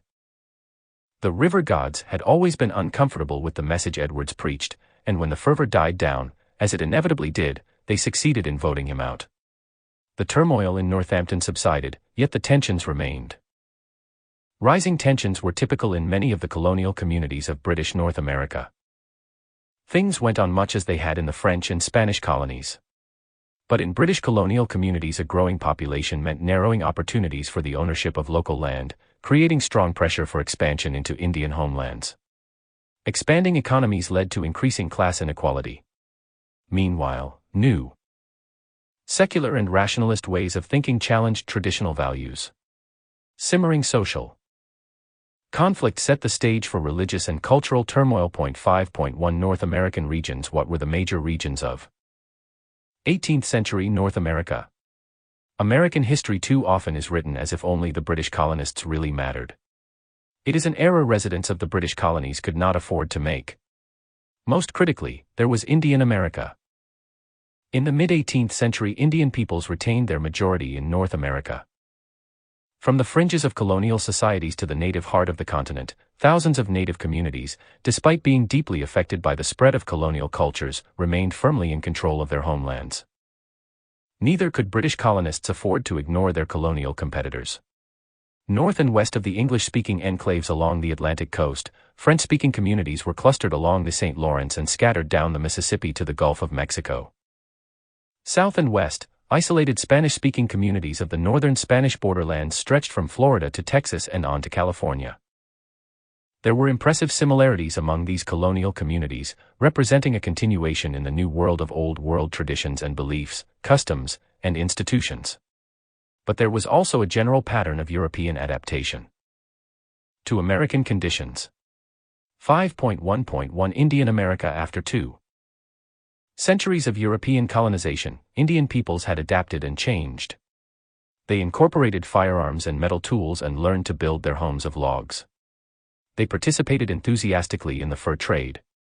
But in the process they became dependent on European commerce. "The clothes we wear, we cannot make ourselves, they are made for us," a Cherokee chief lamented. "We cannot make our guns. Every necessary thing in life we must have from the white people." Yet Indian peoples continued to assert a proud independence and demonstrated considerable skill in playing colonial powers against each other. In 1701 the Iroquois, allies of the British, signed a treaty of neutrality with the French. Exploiting the vulnerabilities of these two powers, the Iroquois Confederacy became a major power broker during the first half of the 18th century. In the Lower South, native peoples found similar room to maneuver between the competing interests of Britain, France, and Spain. But native leaders confronted enormous difficulties. In the eastern portion of the continent, the preeminent concern was the tremendous growth of the population in the British colonies, especially the movement of settlers westward. In the 1730s and 1740s, Pennsylvania abandoned its tradition of fair dealing and perpetrated a series of fraudulent seizures of western lands from the Delawares. It was a disturbing sign of things to come. Meanwhile, Indian communities continued to suffer from long-term population decline as the result of epidemic Old World diseases. Historical demographers estimate that from a high of 7 to 10 million north of Mexico in 1500, the native population had fallen to around 1 million by 1800. At some point in the mid-18th century the colonial population became the majority. Population loss did not affect all Indian tribes equally, however. Native peoples with a century or more of colonial contact and interaction had lost 50% or more of their numbers, but most Indian societies in the interior had yet to be struck by the epidemics. Other changes offered opportunity. By the early 18th century, Indians on the southern fringe of the Great Plains had acquired horses from Spanish colonists in New Mexico. Horses enabled Indian hunters to exploit the buffalo herds much more efficiently, and on the basis of this more productive economy, peoples like the Comanches, Cheyennes, and Sioux built distinctive and elaborate nomadic cultures. Great numbers of Indian peoples moved onto the plains during the 18th century, pulled by this new way of life and pushed by colonial invasions and disruptions radiating southwest from Canada and north from the Spanish borderlands. The invention of nomadic plains Indian culture was another of the dramatic cultural innovations of the 18th century. The mounted plains Indian, so often used as a symbol of Native America, was actually a product of the colonial era. 5.1.2 The Spanish borderlands in the mid-18th century. The region now known as the Sun Belt formed the periphery of the largest and most prosperous European colony on the North American continent, the Viceroyalty of New Spain, with a population of approximately 1 million Spanish-speaking inhabitants and 2 million Indians. New Spain's northern provinces of Florida, Texas, New Mexico, and California, however, were far removed from this sophistication. Officials who oversaw these colonies thought of them as buffer zones, protecting New Spain from the expanding empires of Spain's rivals. Compared to the dynamic changes going on in the English colonies, society in the Spanish borderland was relatively static. In Florida, fierce fighting with the British and their Indian allies had reduced the Spanish presence to little more than the forts of St. Augustine on the Atlantic and Pensacola on the Gulf of Mexico, each surrounded by small colonized territories populated with the families of Spanish troops. In their weakened condition, the Spanish had no choice but to establish cooperative relations with the Creek and Seminole Indians who dominated the region, as well as hundreds of African American runaways who fled to Florida. In 1750, Florida included a growing mestizo population and a considerable number of free African Americans and Hispanicized Indians from the old missions. Nearly 2,000 miles to the west, New Mexico was similarly isolated from the mainstream of New Spain. In 1750, New Mexico included some 20,000 Pueblo Indians and perhaps 10,000 mestizo colonists. The prosperity of these colonists, who supported themselves with subsistence agriculture, was severely limited by a restrictive colonial economic policy that required them to exchange their wool, pottery, and buffalo hides for imported goods at unfavorable rates. But unlike the population of Florida, that of colonial New Mexico was gradually expanding, as settlers left the original colonial outposts along the upper Rio Grande to follow the valleys and streams leading north and east. Concerned about the expansion of other colonial empires, the Spanish founded several new northern outposts in the 18th century. French activity in the Mississippi Valley prompted authorities to establish a number of military posts or presidios on the fringes of Louisiana, and in 1716 to begin the construction of a string of Franciscan missions among the Indian peoples of Texas. By 1750, the settlement of San Antonio had become the center of a developing frontier province known as Tejas. New colonial outposts were also founded west of New Mexico in what is today southern Arizona. In 1769, acting on rumors of Russian expansion in the North Pacific, officials in Mexico City ordered Gaspar de Portola, governor of what is today Baja California, to establish a Spanish presence along the Pacific coast to the north. With Portola were Franciscan missionaries led by Junípero Serra, president of the missions in Baja. Over the next 50 years, the number of California settlements grew to include 21 missions and a half-dozen presidios and pueblos. The Spanish plan for California called for converting the natives to Catholicism, subjecting them to the rule of the crown, and putting them to work raising the subsistence necessary for a small civil and military establishment that would hold the province against colonial rivals. The first contacts between Franciscans and natives were not encouraging. "What is it you seek here?" a chief and his entourage of warriors shouted at the missionaries. "Get out of our country." But numerous native families were attracted by offerings of food and clothing, by new tools and crafts, and by fascination with the spiritual power of the newcomers. Gradually, the Spanish built a flourishing local economy based on irrigated farming and livestock raising. Indians were not forced to join the missions, but once they did so, they were not permitted to leave. The Franciscan missionaries resorted to cruel and sometimes violent means of controlling their Indian subjects, including shackles, solitary confinement, and whipping posts. Resistance developed early. In 1775, the natives at San Diego rose up and killed several priests, and over the years several other missions experienced similar revolts. But Spanish soldiers suppressed the uprisings. Another form of protest was flight. Soldiers hunted down the runaways and brought many back. Aggressive tribes in the hills and deserts, however, often proved even more threatening than the Spanish, so many Indians remained at the missions despite the harsh discipline. Overwork, inadequate nutrition, overcrowding, poor sanitation, and epidemic disease contributed to death rates that exceeded birth rates. During the period of the mission system, the native population of coastal California fell by 74% throughout the Spanish borderlands. The Catholic Church played a dominant role in community life. Religion was no private affair but a deadly serious business, dividing nations into warring camps, and the Spanish considered themselves the special protectors of the traditions of Rome. There was no tradition of religious dissent. Certain of the truth of their right and perfect way, the Spanish could see no reason for tolerating the errors of others. 5.1.3 The French Crescent. In France, as in Spain, church and state were closely interwoven. During the 17th century, the chief ministers to the French monarchy, Cardinal Richelieu, and his successor Cardinal Mazarin, laid out a fundamentally Catholic imperial policy.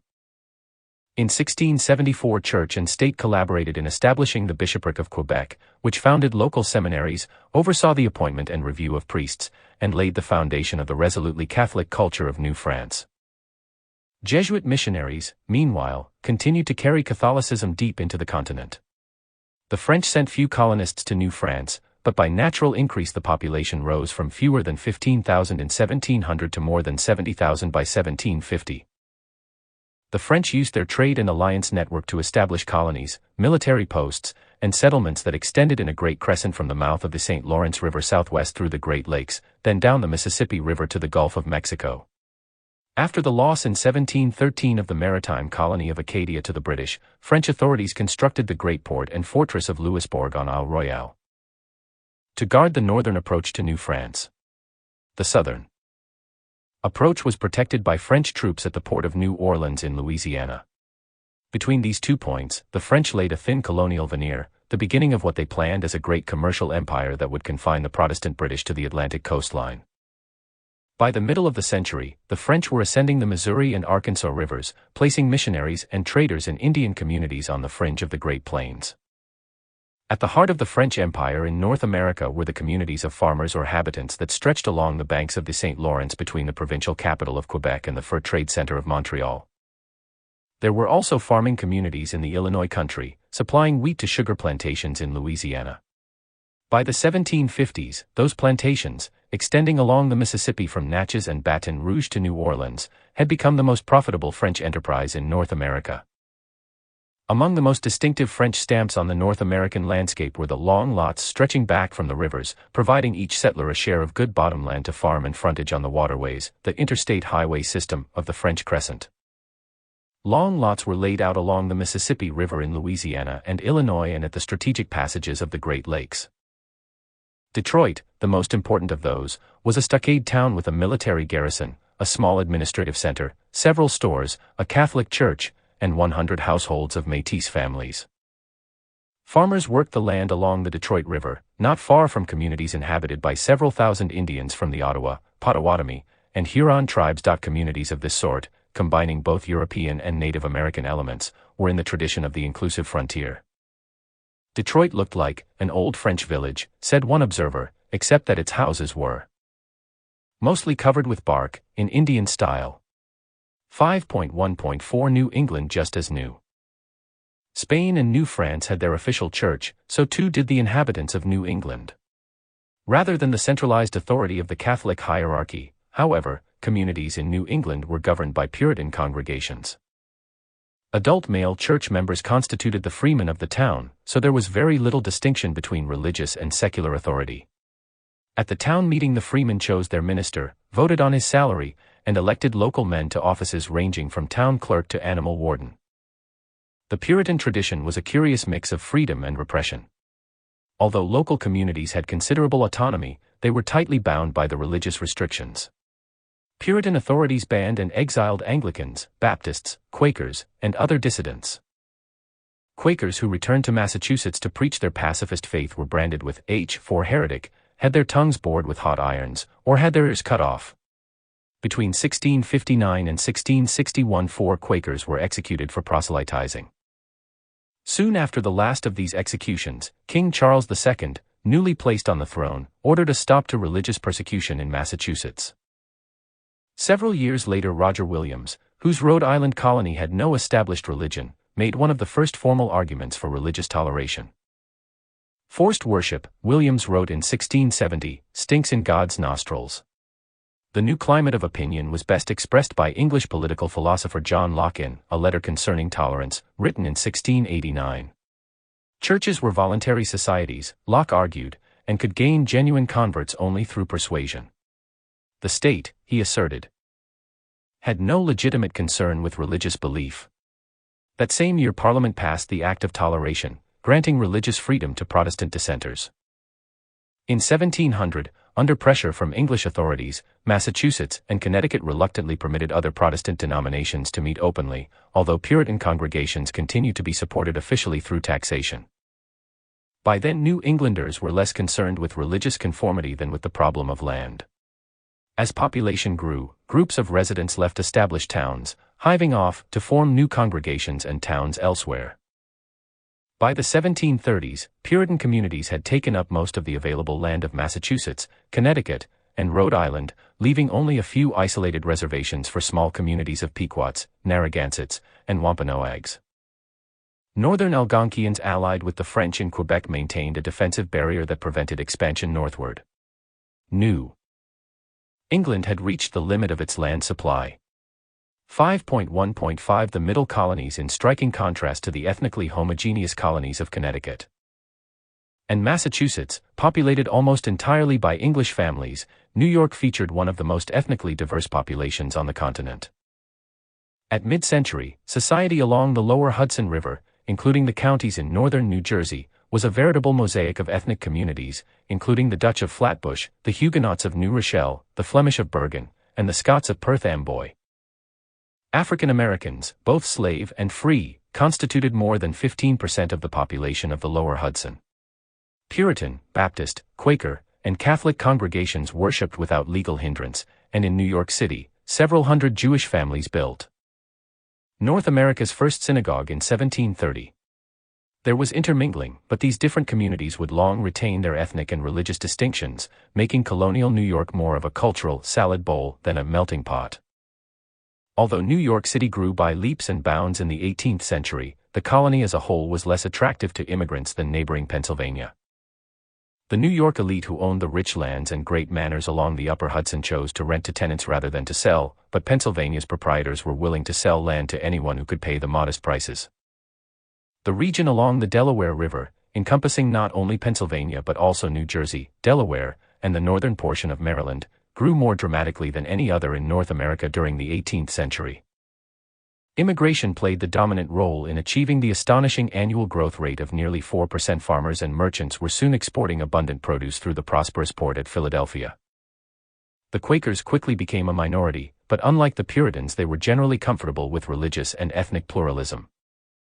Many of the founders of the Society of Friends had been imprisoned for their beliefs in pre-Restoration England, and they were determined to prevent a repetition of this injustice in their own province.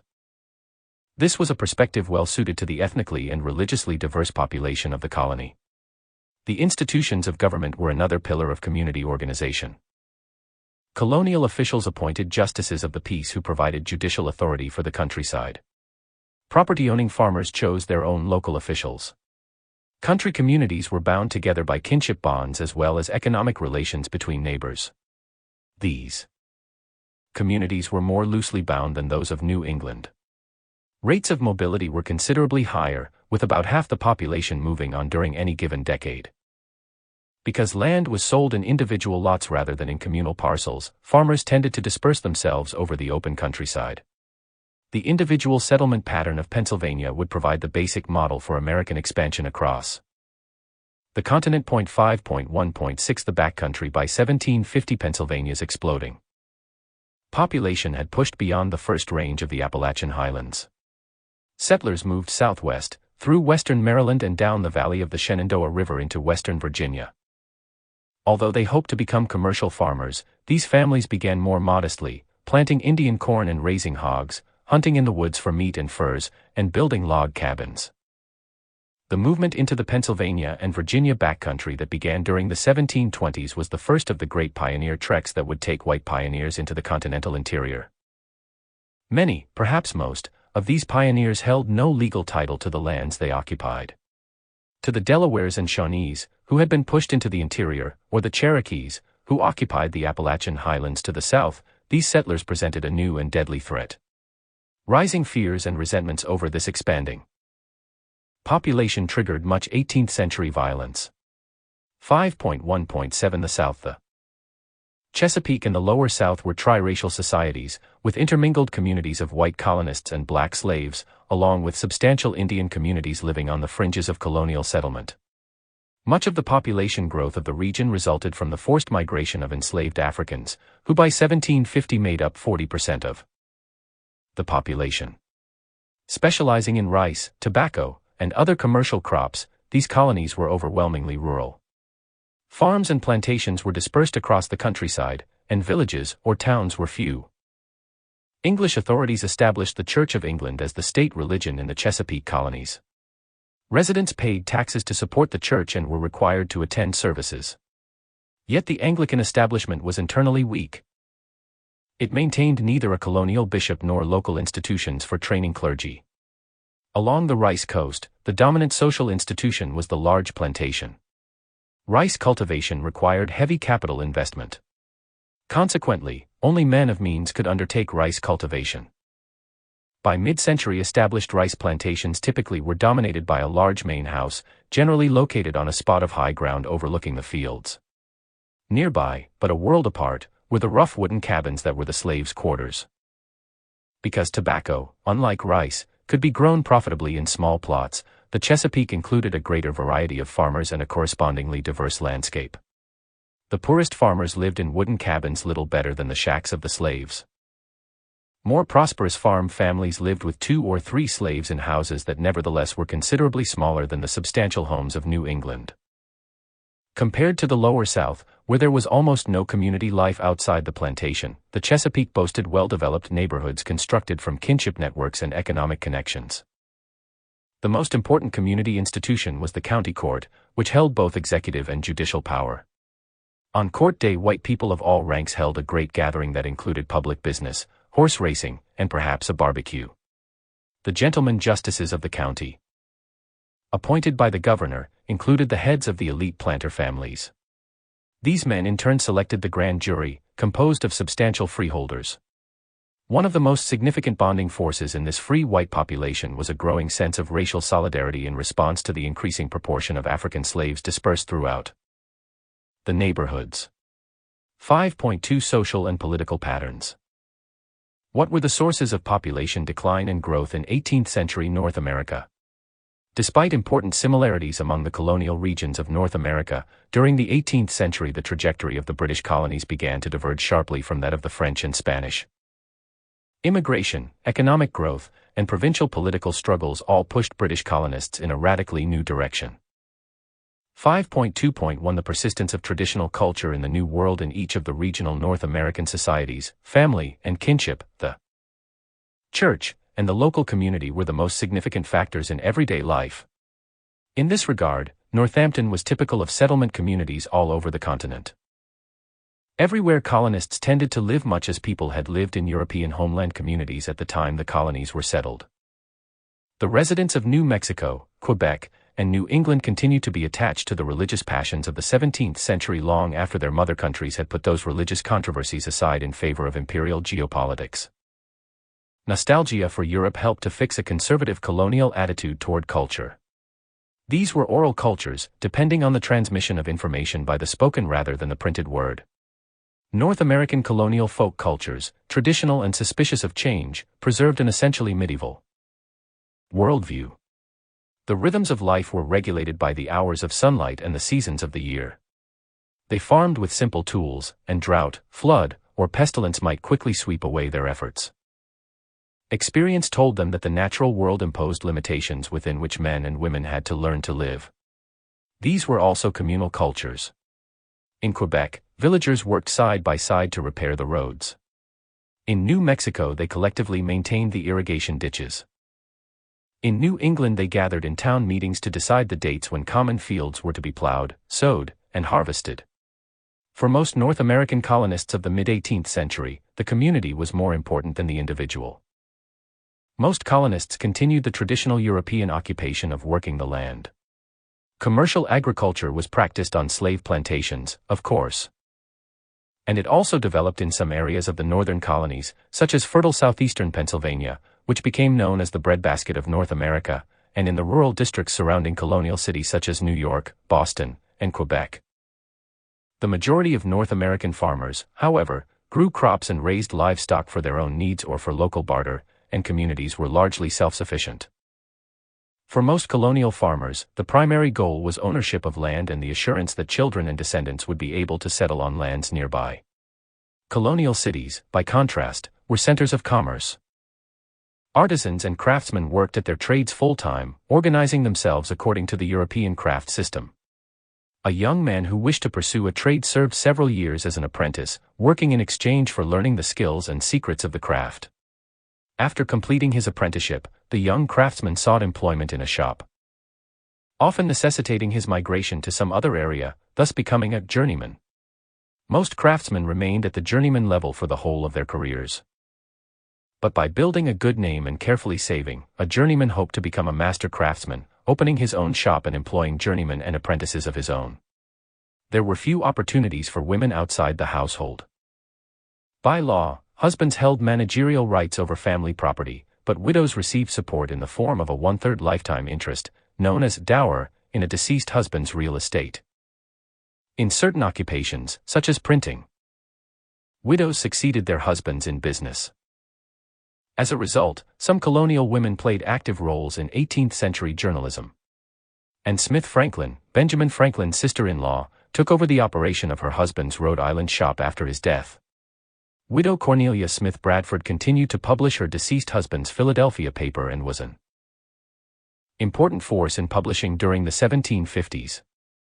5.2.2 The Frontier Heritage. The colonial societies of 18th-century North America also shared a set of assumptions originating in their common frontier heritage. European colonists came from Old World societies in which land was scarce and monopolized by property-owning elites. They settled in a continent where, for the most part, land was abundant and cheap. The widespread and general expectation of property ownership was the most important cultural distinction between North America and Europe.